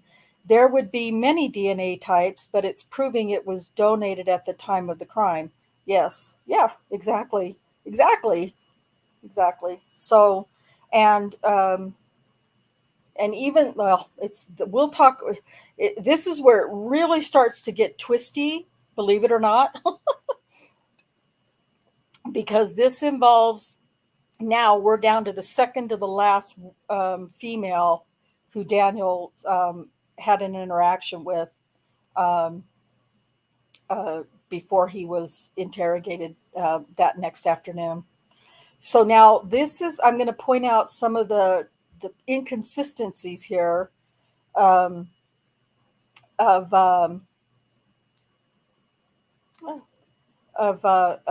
during the trial. So this is Galen Gigger, my favorite ADA, assistant district attorney, lying sack of. He's too good. I mean, a sack of shit's even too good for him. Okay, so he says he's talking to Kala Lyles at trial, and he says, okay, tell me about that. Tell me how that happened exactly. The jury doesn't understand exactly. They haven't heard anything about this. Tell us what happened. God, he's just like, tell us. And she says, he just had me pull my shirt up and pull my panties down. So assumed it. I didn't have nothing on me. Ma'am, what were you wearing that day? Now, remember when we were reading the police report, what I told you, I said, remember this, it's important. She says, I think might have been a dress. Gigger says, okay. And she says, I'm not for sure. Gigger says, like a one-piece thing? She says, yes. Now, granted, this is, a year. Well, the trial took place in beginning of November of 2015, and this alleged assault took place in June of 2014. And I could be wrong. I don't know, and it's probably different for every single victim who's been assaulted. I have no doubt about that. But I think there are just some things you remember. Now, in the preliminary hearing, which was just weeks earlier, if I'm not mistaken, she said that it was pants. She was wearing pants and a shirt and panties. So now she's saying, well, now I don't know. Now I think it might have been a dress. Okay, so let's just skip past that. So you said you had to pull up your shirt, and then he goes into some other things and wants to know, was she wearing her undergarment? She said yes, and he made me pull everything up. He didn't. I guess he just wanted to see if I had anything on me, but I didn't. But I don't think I didn't have nothing on me. Just what he was wanting to do. So she, they go on for a few more questions, and then he says, "Okay." Giger says, "Okay, was there lights?" First of all, the language here, the English is really poor. Okay, was there lights on the car or in the car? And she said, "Yeah." And he says, "The door was open?" "Yes." "Does the light come on when the door is open?" She said, "Yes."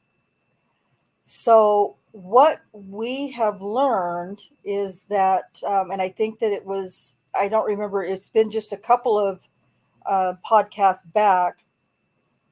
Um, excuse me. Just a couple of podcasts back where Kay was saying something about Daniel. Well, even if she wasn't, I'll just repeat it. So Daniel had worked for the gang unit one summer, the summer before the 2014, and he had worked in the gang unit, and he learned a lot of things while he was working for the gang unit. One of those was to disconnect the what's it called, the light inside of your car, not hood lamp, but Dome light. dome light. Thank you. To disconnect the dome light, because when you open your door, you don't necessarily want to be showing who's in there or if you're in there or anything. You want to make sure that you keep that dark for officer safety when you open the door. So when she's saying that that the light comes on when the door is open, that's a lie, because that isn't how Daniel's had his patrol car. So that was a lie. So he says, so there was a light, and then she didn't make an audible response on that. So then he talks to her a little bit. He says, so you also said something about having to either pull your dress up to where your privates were exposed, or at one time you said your pants. Yeah, she doesn't keep her story straight. And she says, no, I just remember pulling my panties down. Because that's easier than trying to remember, was I wearing pants or was it a dress, or That's a load of shite. I mean, come on. I mean, you know whether you're wearing trousers or whether you're wearing a dress.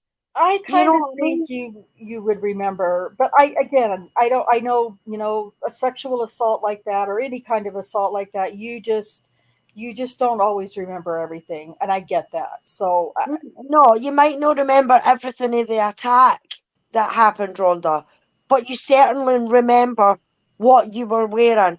I mean, I don't mean to go into explicits, but I'm gonna. But if somebody is going to rape you and you've got a dress on, right? It's just a case of pulling that up, right? Without any kerfuffling or anything like that, right? But if it's if you're wearing pants or trousers, or pants as you like to call them, they have to get the button off. They have to get the zip off. Then it has to be pulled down. Then your pants have to be pulled down. So there's that type of struggle. So yeah, you would know whether you were fighting for your life for it not to happen because they're trying to get your trousers off, than fighting for your life with getting something pulled up. You Right. know. Yeah.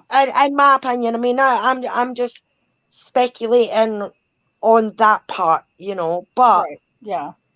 I think you would remember whether you had pants, trousers on, or a dress on, because as I say, one's more difficult to get into bits than the other, Right. So he tugged Yeah. at my trousers, he ripped my trousers, he ripped my dress, he pulled my dress up, pulled my panties down. You know what I mean? That Some sort things of that you thing. just remember. Yeah. Yeah. You would remember the types of things because that's at the very start of the encounter, you know.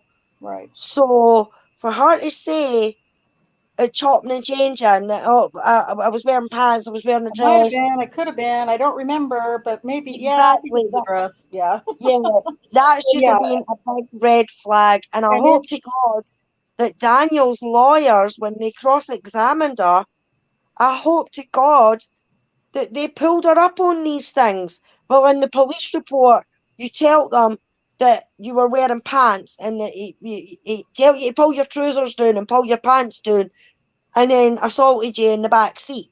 Now you're saying that you're wearing a dress. Which is it? Yeah. Yeah. Yeah. Yeah, absolutely.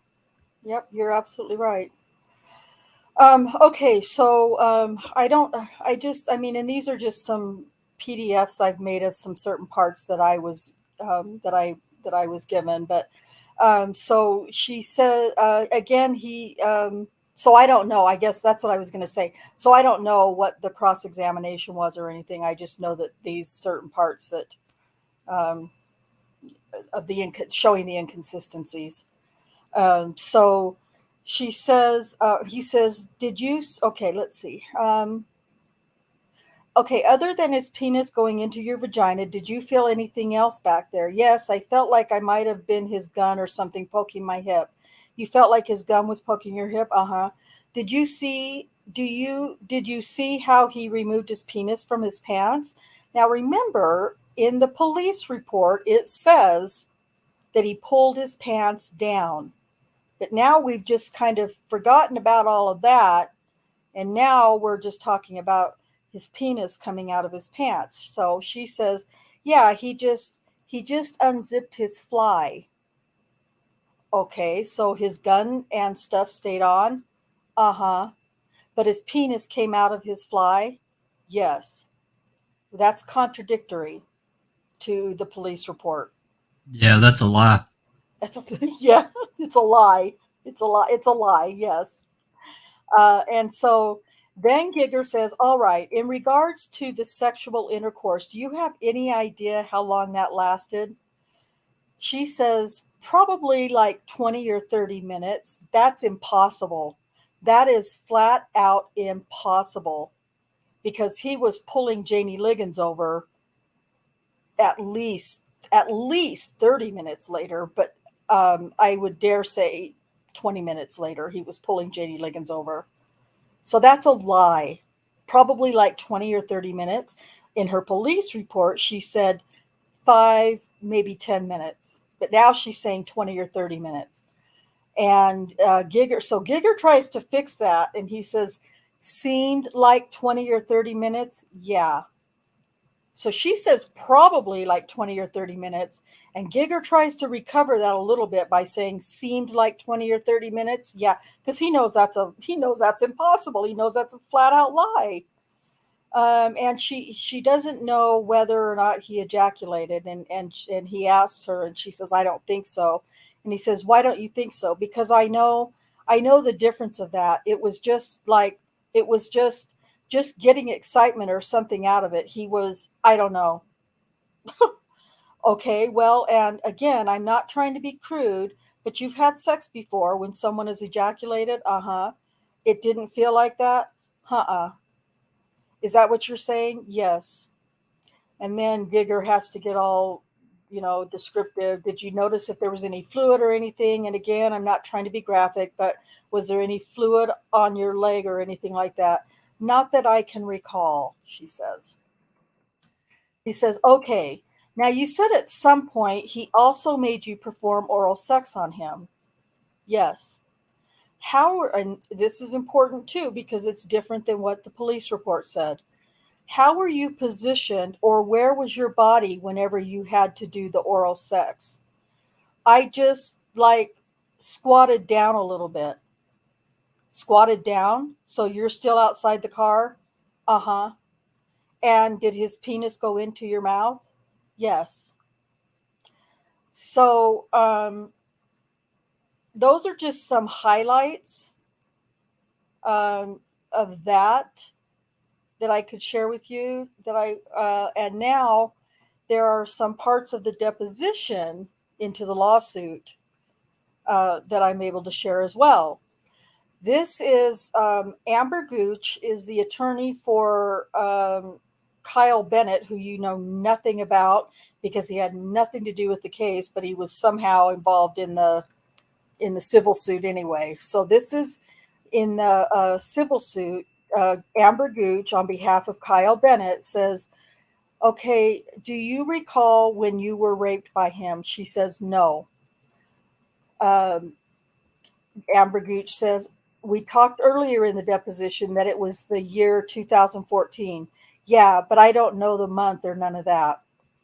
I would remember. I'm sorry. I would remember the month. I might not remember the day, but I would remember the month. She said, Gooch says, "Okay, do you have any idea what time of day it was?" "No." "Do you recall what season it was outside?" "No." "Do you recall where it occurred?" "Yeah."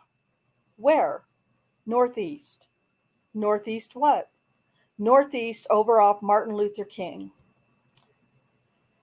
And she says, "Martin Luther King. Okay, I may have asked this. Was it day or night?" "Night." "Okay, as you sit here today, you have no idea what month it was?" And she says no, she doesn't know what month it was. And they go on again about, the time of year and the time of, day. Was it cold outside? Was it dark outside? And she says, Amber Gooch says, I understand you said it was northeast side at Martin Luther King. Do you remember the specific location? She said no. So these are just a few little Sorry, things. Rhonda.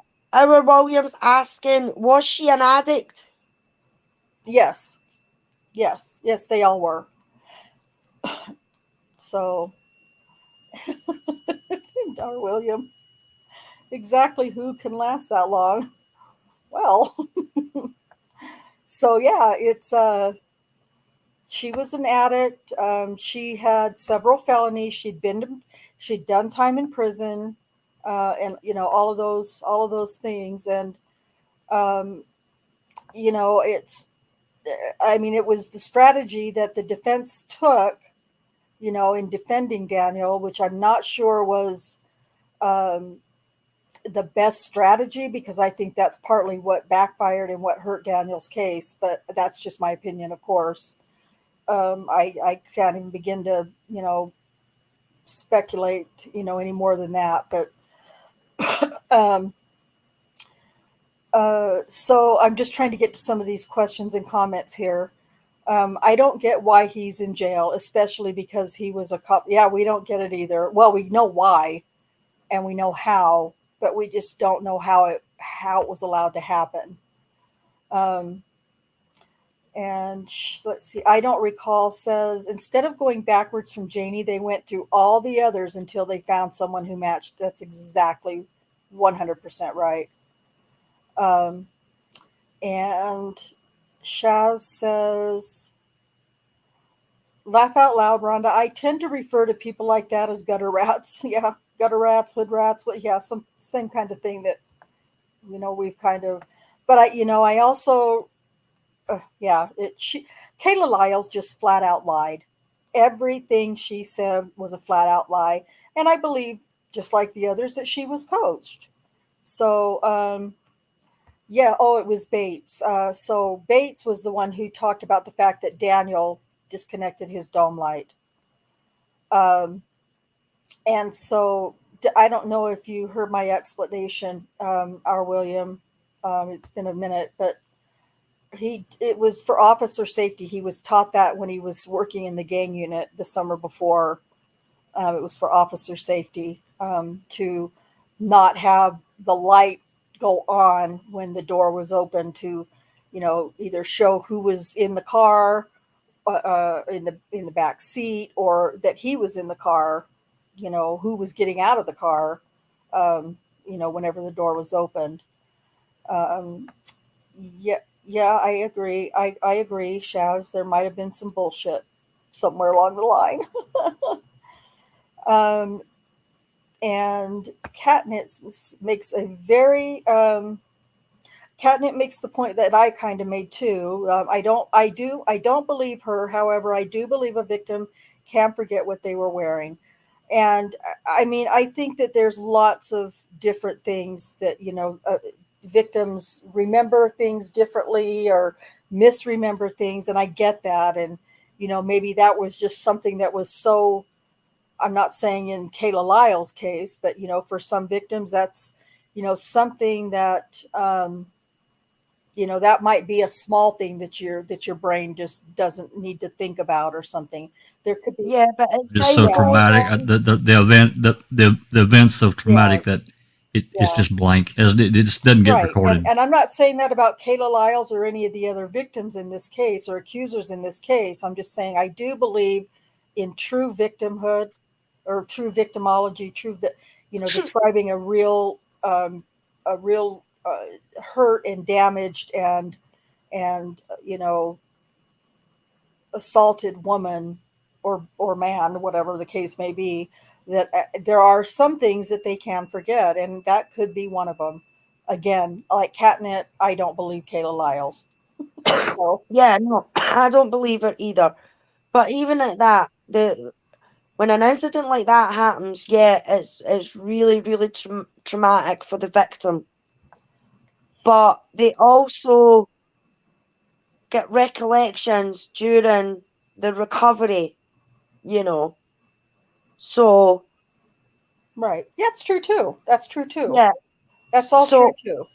for me, I find it hard for her to say that she doesn't remember Oh, what she was wearing. is that a I just Mexican Coke? don't. It is. I was raising that Mexican Coke to the lying Galen Gigger to get all these victims to lie their ass off on the stand. Son of a bitch. Sorry, Alice. A Mexican Coke is just the best Coke there is. Coca Cola. So I'm not confusing anybody. I'm speaking of Coca Cola. And Robsky says he agrees with you, Alice. And I don't Yeah, disagree with you. I just don't. I just think that it's so different for as many victims as there are in the world. There are that many, at least, memories or misremembrances or whatever of what the assault may have been for that person. yeah, yeah. So Flashbacks, William. Thank you. That's the word I was looking for. right, Flashbacks. right, You right, know, right. they get over time. When they're trying to process it, they get flashbacks of what happened. You know, Right. and for somebody to go through something like that, they would get flashbacks of what they were wearing, or they could be in a shop and they see a top or a pair of trousers or a dress or a Different skirt triggers. Triggers. that triggers them. Yeah. Exactly. Yeah. You know, so Yeah. for her to still say up until this deposition and that she can't remember whether it was pants, a dress, or a skirt she was wearing is a load of bullshit, in my opinion. I'm more inclined to, well, I shouldn't say I'm more inclined, but to me, an even bigger tell is that she doesn't even remember the month. She doesn't remember the Yeah, month. That's something I think I would remember. I would relate it to something that was going on in my life at the time or something. But anyway, and so inexplicable Susan says maybe not remember particular clothing, but the type. I think you would remember whether a dress or pants. In my opinion, I think so too. I agree. I'm not disagreeing with Alice. I agree too because those are kind of pretty distinct differences for sure. Our Williams says, did he have a belt on? Yes, he had his belt on. He had all of his gun belt on, all of his police equipment belt on that, an officer in the United States would have. So yes, he did have his belt on. But she said in the police report, Kim Davis reports that she says that he pulled his pants down, in which case he would have had to have undone that belt and and pulled his pants down. Now, also, Daniel wore sock keepers or stays, whatever you want to call them, where he had, and I think we talked about this last week, where he had the little elastic that goes down under the sole of his foot that he attaches to his shirt to keep his It's like shirt taut. suspenders. It's like Doesn't that? shirt suspenders. Yeah, Yeah, but it buttons down below. He has to. His pants have to come down, and he has to unbutton that shit in order to get his underwear down, right. or even get to the hidey hole. What? Where you can Which there was pull, none. pull, There was pull no the hidey banana. hole. Well, to pull the banana out, if you had one. I mean, yeah, right, exactly. Yeah. So yes. Why am I suddenly talking about fruit? I'm suddenly talking about fruit. I'm sorry. I don't know, because you're just weird that way. Yes, Susan, that is definitely a long screw for sure. No doubt. Sorry, I'm just trying to catch up to some comments that I missed when I was yes, Sally, yeah, I think we've I missed that part. How long was the screwing? I missed that part. long 20 to 30 minutes by the time she got to trial. In the police report, it was 5 to 10 minutes. So yeah, Robsky says leading. We've all watched way too many live trials, haven't we? And then R. Williams says, exactly, who can last that long? Look, I'm not the guy in the group, so I'll let you all figure that out and, decide who can last that long and who can't. Well, I think it's all, age relevant. The average 18-year-old, okay, we're going with a 5-10 minute mark probably at times. Yeah. But as time gets, as you get older, self-control becomes much easier. So right. That's all I'm going to say about that. In case Blinker's watching and she's taking fucking notes. I don't want to add to that shit. You don't want to get her excited. Oh yes, Shaz. It's definitely sounds like a lot of bullshit. So Robsky says memory is certainly malleable, but in such an instance, I think you could recall certain details clearly. Yeah. Sure. I agree. What did I clarify, Cherie? It's been a minute. I'm glad I clarified something. It was probably something nasty, I'm sure. So, oh yeah, well, we got to put this in here. Mexican bottled Coke is how Coca-Cola should be made, not the horse shit they put in locally bottled Coke. Yes, agreed. It's definitely a better taste. And yes, R. William, you would think that she would remember what the weather was like. Absolutely. So, well, I'm but sure you wouldn't wear a dress in the winter. Yeah. Yeah, exactly. Shirt stays. Yes, that's exactly what I was trying to say that I couldn't say. Thank you. I always count on Kay and Cherie to keep me in my and yeah. Yeah, true, right, Jinx? She's suddenly thinking of Banana Man. Oh, go. Let's see. Let's see. Speak for yourself. Okay. So, anyway, I think, I think we're pretty well caught up. So yeah, she's a big fat liar. She's a liar, you lying liar. Kayla Lyles. Lights on fire or dress on fire. Something else that we might want to consider now, kind of getting away from just this single accuser right now. Let's think about this for post-conviction. Don't you think it would be great if we could get some of these accusers? It'd be great if we could get all of them.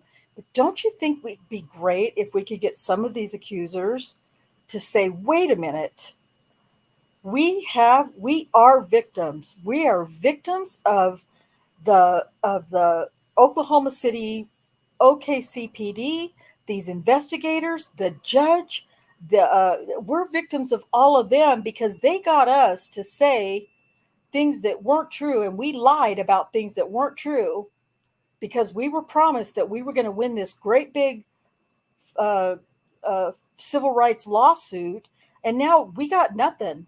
Screw these guys. I'm going to tell everything I know.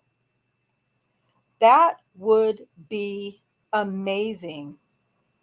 So part of me, I don't want to excuse anything that any of these women did or said at all by any stretch of the imagination. But I think it would be a good goal for those that are, digging and researching and trying to, if we could find some of these accusers and get them to tell the truth now on Daniel's behalf, because they got screwed over by the state of Oklahoma, not by Daniel, not by anybody else, but the state of Oklahoma. I would take that. On fire, burning, antibiotics required. Yes, exactly. Yes, antibiotics, but antibiotics don't always work. So yeah, it's that's kind of where my mind is kind of leaning towards at this moment too, is that would be really amazing if we could get some of these accusers to come back now and say, I lied, but I lied because I was partially because I was led to believe that I was going to win this civil rights lawsuit and that I was going to have thousands and thousands of dollars at the end of it. And now I got nothing. So, that'd be kind of Yeah, cool. I think that would be awesome.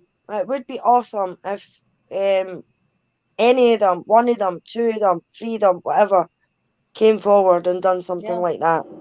it would But I be. don't think that's going to happen because they've got to live there, They've got to Mm-hmm. deal with these police, Mm-hmm. these detectives, And things like that. Because I think that's a lot of what happens in Wisconsin as well.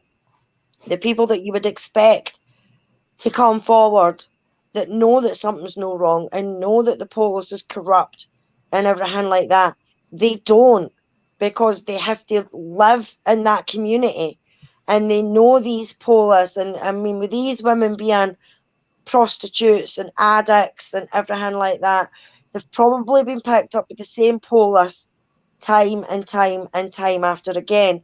So yeah, for them to go against these police and things like that in that kind of way, I think the only way that could be done is if they were moving out the country, you know. right.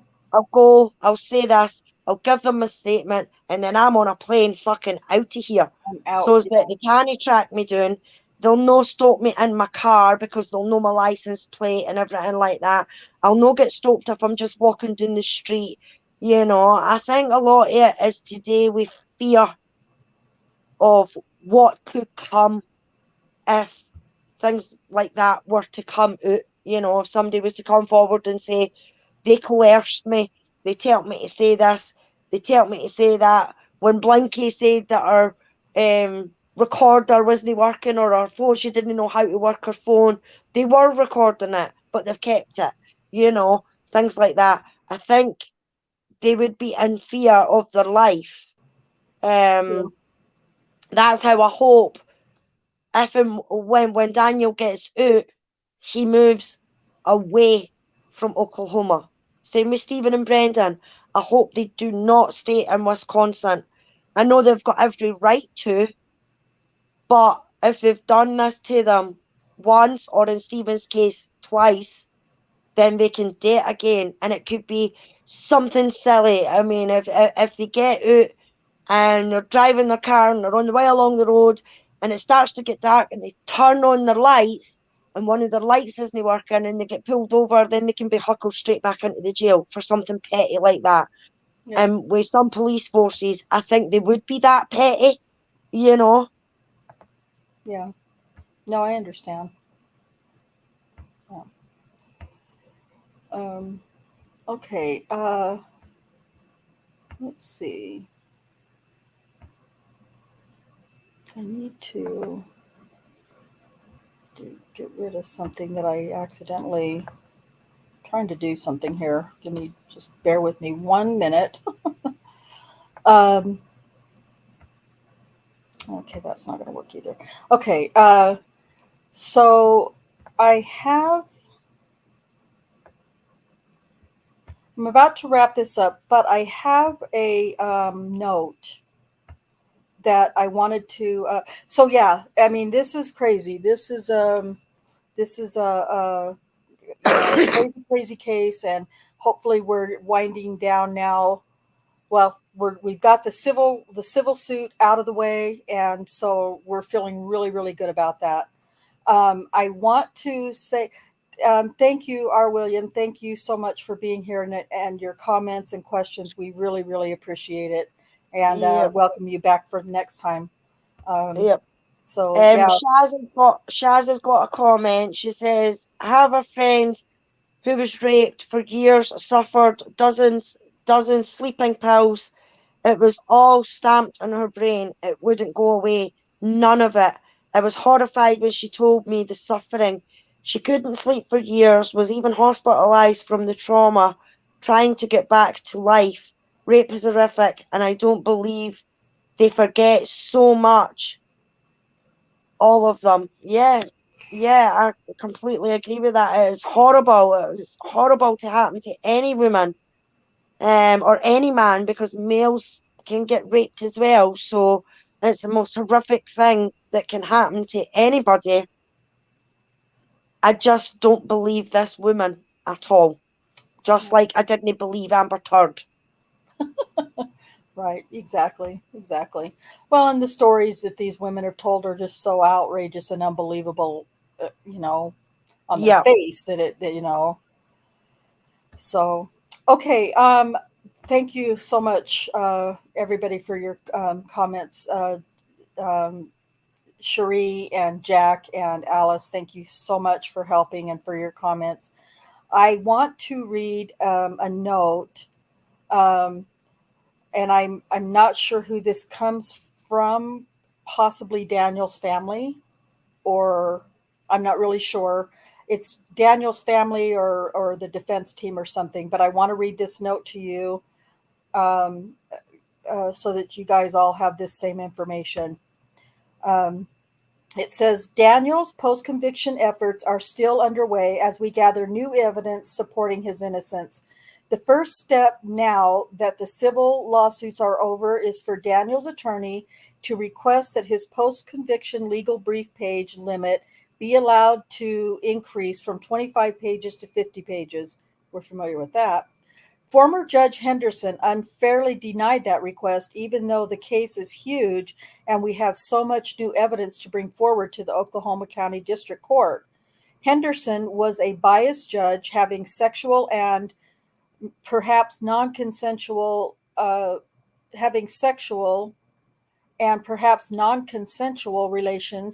relationships with prosecutors and other attorneys who allege he sexually assaulted them.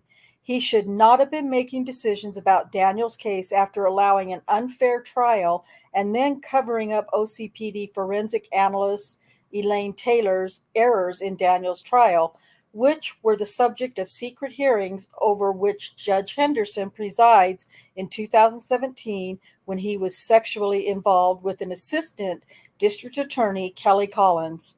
We are continuing to gather new evidence that shows the Oklahoma City Police Department mounted a biased and flawed investigation leading to all 13 wrongful allegations against Daniel in his unfair trial. Our goal is to get Daniel's convictions overturned so he can have a fair retrial with a fair, impartial judge and present the full evidence that supports Daniel's innocence so we can finally bring him home and put this criminal injustice nightmare behind us. Say something if I can briefly before we go. Please do. Well, considering Judge Henderson, and I think I brought him up the other day too. At some point we were talking about it, but nonetheless, these alleged and whatever accusations about this sexual contact between him and the prosecutors. I consider that. And then I consider if he's willing to do that, even if it was consensual in that capacity, what else could he have been doing that was inappropriate in these various cases that he was over? And I mean that in the sense of his authority as a judge, his power. He'd been around a long time, so he held, quite a bit of authority and power over, I'm sure, many in the, let's just say the court system in that area. I just wanted to add that. No, you're absolutely right. I appreciate you saying that. Well, yeah, because if you're willing to be unethical, if you're willing to break your oath, in having consensual or unconsensual, non-consensual, of course, relationships with people that you work with in the, in your courtroom, then you're willing to do just about anything. Just like we were talking about, what's his face, Andrew Colburn. If he's willing to cheat on his wife, he's willing to do just about anything. Pretty much anything. Opinion. And so, yes, exactly what you said, Jack. It's completely legitimate. It's a completely legitimate, thing to consider.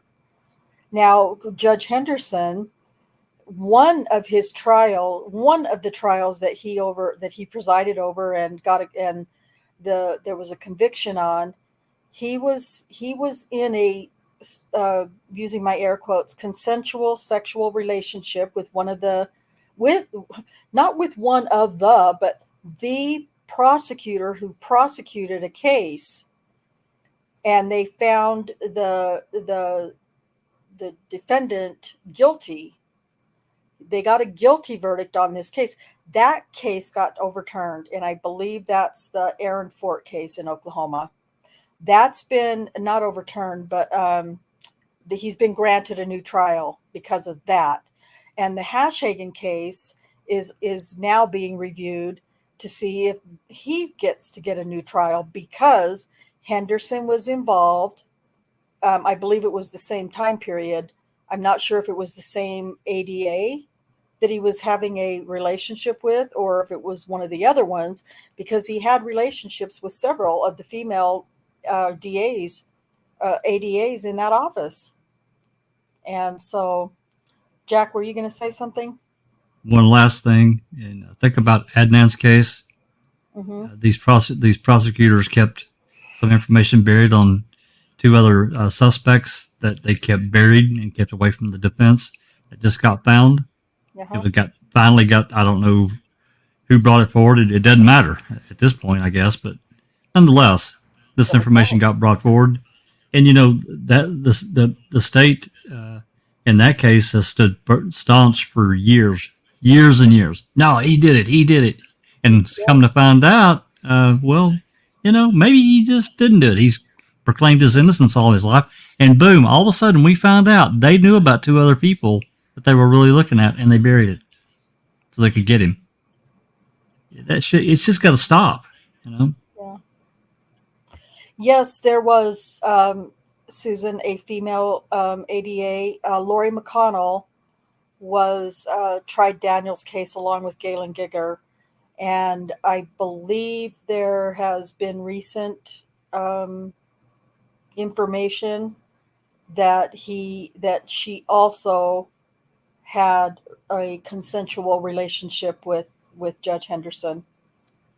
My point was Sorry, never give up hope, people. That's okay. My point was never give up hope. Never. Exactly. I mean, we hope it doesn't take that much longer for Daniel, but it could. Any judge to be involved with the prosecution side is an unfair game in itself, because they're sleeping with the judge is sleeping with the assistant DA or a DA or whatever on the prosecution side for the state. Yes, for the state, exactly. So in my opinion, Daniel should get a new trial. In fact, in my opinion, Daniels should be quashed completely. But if the only route to get that to happen, or exoneration to happen, is to get a new trial, or even an evidentiary hearing, for Right. it to be put, for it to go forward, then it should be done. Because there was an unethicalness, if that's even a word. It is you now know, because you just said it, so it is now. yeah. So the unethicalness of it is disturbing, and because there's no immunity, some of these people, these DNAs and that, might think, oh, well, if I start shagging the judge, you know what I mean? I'll get my prosecutions, I'll get my guilty verdicts, you Yeah, know? yeah. It's it's And mental. It's mental. Susan brings up a good point. She asked if there was a female DA or ADA on Daniel's case, and I said there was. It was Lori McConnell, and she was involved in Daniel's case or Daniel's trial, and she says even if he wasn't screwing her, he may have wanted to. And then she says, uh, thus ruling in her favor. So absolutely, and that's the danger of it all, is that these female DAs or ADAs are getting favorable outcomes with the judge. So it's dangerous, and that's why it's unethical. Well, just one reason why it's unethical. And then she says foreplay for the dickhole judge. Yeah, yeah, exactly. So it's and I remember when we found out about Henderson, and I was making comments on some of the news articles online and about how unethical it was, and it was breaking an oath. And people are just so strange to me because they're so I can't think of what they're so shallow, I guess is really the only way to describe it. People would say, it shouldn't matter what a judge, it shouldn't matter that he broke his marital vows. Yeah, it's wrong, but so what? It doesn't hurt anybody else that he cheated on his wife.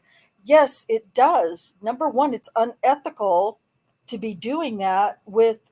I mean, I guess if he was cheating on his wife with just anybody, whatever, whatever to that, I guess it's still a violation of your oath of upholding the law and things like that. And so yeah, you're right, it doesn't affect if it's just some anybody, then whatever. But we're not talking about these women being just anybody's. These women worked in the district attorney's office. They prosecuted trials in his courtroom. And exactly what Susan was saying, you can't be screwing a DA, a female ADA, and her not expecting to get a favor in return in the courtroom. There's just no way that happens. Now, if you're married, well, it wouldn't happen. But if you're married to some, then you put aside your work and blah blah blah. Judge Ito, I remember on the in the O.J. Simpson trial, his wife was part of, I can't remember, but she had something to do with the state in that trial, and they had to put their marriage aside and just become colleagues. And I don't believe that any of that were. Yes. Exactly. We love the Doors here. um, so anyway, it was and so, but that's not what we're talking about. We're talking about he he broke his oath. He broke his wedding vows, whatever, but he violated his oath that he made when he was sworn in as a judge. And that, you can't do that and maintain honesty in your courtroom. You just can't do it. And if there's any proof to be found whether or not he was having any kind of a relationship with Lori McConnell during Daniel's trial, then you can bet your butt that, you know, that would probably be something that Daniel's attorneys would be saying, okay, we want our turn now. We want our case. We want a new trial in our case. So anyway, yeah, this has been one of the longer shows that we've done, and so I really appreciate everybody sticking with us. And I have to say that I've held at least 12 viewers the whole time, but you know, we've had several viewers at different points during the couple of hours. You know, 14, 15 of you that have 15, I think 16, 17 at one time. That's a pretty big deal. And I really, really appreciate those of you who have been here to listen and you know, take seriously what's going on in Daniel's case. So thank you from the bottom of my heart that is so full of joy and happiness right now. Do me a favor, if you didn't, like I asked last week, write a note of support and encouragement to Daniel. Send him a postcard or something to congratulate him on his you know, where he stands now, and that this civil case is now, remember, when we say that something is dismissed with prejudice, that means that these plaintiffs can never file charges against Daniel again. So that's just pretty damn big, in our opinion, I think. So, you know, Daniel, as much as he needs, you know, encouragement and uplifting, and you know, his fight still isn't over, but this is a pretty big deal. And he, just as much as he would appreciate support and encouragement going into a civil trial, he deserves just as much of a congratulations now that he doesn't have to, now that this is not weighing on him. So, you know, if you want to come over to Discord and like we've said before, you know, either send me a private DM with a note to Daniel, or write to him yourself with the address provided in the Discord. You know, however you want to do it, I'm fine with. But take just 5 minutes of your weekend, and send him a note of congratulations and further encouragement for the next fight, because he definitely needs that. So, not to mention, we are coming up, and I realize people are probably going to like scream at me for saying this, but as fast as this whole year has gone already, the holidays are getting so close. Please don't forget to remember Daniel when you know, you're sending out a happy Halloween card to somebody, or you know, Thanksgiving is coming, and Christmas, of course. Daniel's birthday is December 10th. We need to make a plan now to make sure that you send a card or a letter to Daniel for those real specific times. And if you haven't joined the Discord yet, please join the Discord. Help us get some conversation going over there. I don't know what I mean when I say over there, because it's all just right on my laptop. It's not over anywhere. But anyway, and you know, share this video. If you would please share this video. It's one of the bigger ones, given the news that we were able to share about the civil case. And but I'm not done. I'm certainly not stopping. I feel like we kind of covered Kala Lyles pretty well tonight. I don't feel like I need to really do another show. I don't know, Cherie, what do you think? Do you feel like we kind of covered it pretty well? Yes, I do. I listened to Bates' podcast twice today, and I think you covered all the Big important points. Good points. Okay.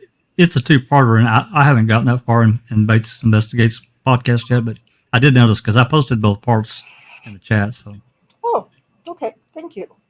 I appreciate that. Yeah, because hers is, well, with Kala Lyles, just pointing out the inconsistencies AKA Lies, was really a pretty big deal. So, um, I mean, I don't, I unless I maybe I'll if I think of something else or I see something else that I think I left out, I might touch on it next week. But I think otherwise, probably I will move onward to, I believe, Shardarian Hill is next. I was fixing to ask who's next on the Yep. shopping block. Yeah, the chopping block. Shardarian Hill, and her assault, her alleged assault actually took place on December 20th of 2013. But remember, um, the detectives went back a year. They say it was only 6 months, but when we look into his Varuna lists and stuff like that, we can see that it was farther than that. Well, they wouldn't lie. They wouldn't lie. No. Oh wait.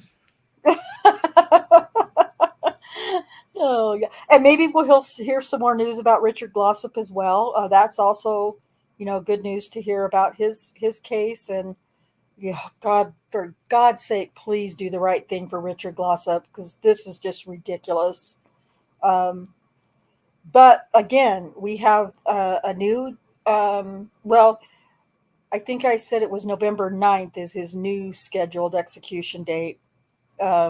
So I'm not. Yeah, well, even if we do elect, do have the election turns out in our favor as far as DAs, it's still not going to take effect till January. So we still need to, keep doing the good things for Richard Glossop as well. Remember to go and watch Killing Richard Glossop on Amazon Prime. I think it does cost. I don't think it's a free one, but it's worth it. It's not expensive by any means. I think it was $4. I'll check right now. Okay, but even if it's at $4 or $5, it's certainly good. A good short docuseries on his case, and it will infuriate you just like any of the others that we've talked about for sure. Except for in this case, a man's life is on the line for the fourth time. So, but yeah, we'll start talking about Shardarian Hill next week, and I think you'll be just as fascinated by hers as some of the others. At the very least, you'll find it very bizarre and very improbable. This is interesting. This may be on Discovery Plus now, because it says you can watch it. Yeah, because on Amazon, it's got it listed. It says included with Discovery Plus on Amazon for $4.99 a month. But you can watch. You can start a free trial on if you don't have Discovery Plus. But I've got it separately, so let me check that as well. Anyway. Yeah, I have Discovery Plus through Amazon. So yeah, that's good to know. That's good. Yeah. Yeah. So if you have Discovery Plus, apparently you can see it. So, but it's definitely worth the watch. It's easy to get through. For me, it was easy to get through in one day because it was so compelling. I just couldn't quit. I couldn't quit watching the next episode. It was just fascinating. So, unless there are any other questions or comments, Cherie, do you have anything else you would like to add? No, you've covered it well. Oh, gosh. Well, and you know what, though? You're really good at getting information quickly, and you and Catnet are really good at getting the stuff really quickly that I'm at the last minute saying, help me. So I appreciate that very much. And Alice, do you have any last comments that you would like to share? No, just thank you to everyone who joined us in chat. It was good. As you say, we had about 18 people in chat at one point. So that's fantastic. And thanks for having me on the panel again. And I'm really, really happy that things are maybe looking up for Daniel. Now, hopefully, his lawyers can kick things into gear, get things in motion, and we can hopefully maybe by mid, because I know it takes a wee while, but maybe summer next year, the wheels will be in motion and he'll be back in court and getting let out, hopefully. Fingers crossed. That would be amazing. That would be amazing. Thank you. And Jack, any last comments? Well, yeah, of course. Thanks for everyone that's joined us and been a part of the chat and contributed. Special thanks to the wonderful, wonderful Supermod Catnip. She's so fantastic. I just love her. And I will report to you that if you have Discovery Plus, you can watch Killing Richard Glossop on there. I do have, yeah. So it's on there too. So either way, but it's if you've got Discovery Plus, it's a free watch. Yeah, good. And, Thank you and for then looking for that.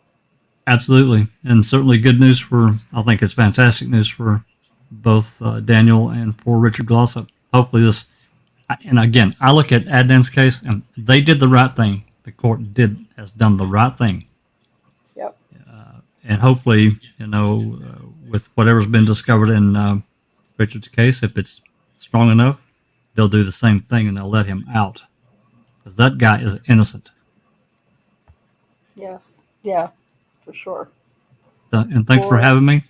Thanks for having me on, and hopefully we can do it again soon. Yeah, well, I'm sure I'll be with you on Saturday.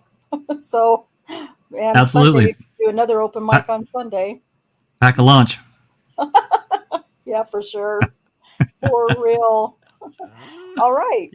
So yeah, if you're interested in Colburn versus Netflix, join us in Foul Play on Saturday afternoon, and probably again on Sunday for open mics where we'll be reading more of those crazy documents. So Absolutely. lots of little nuggets in those.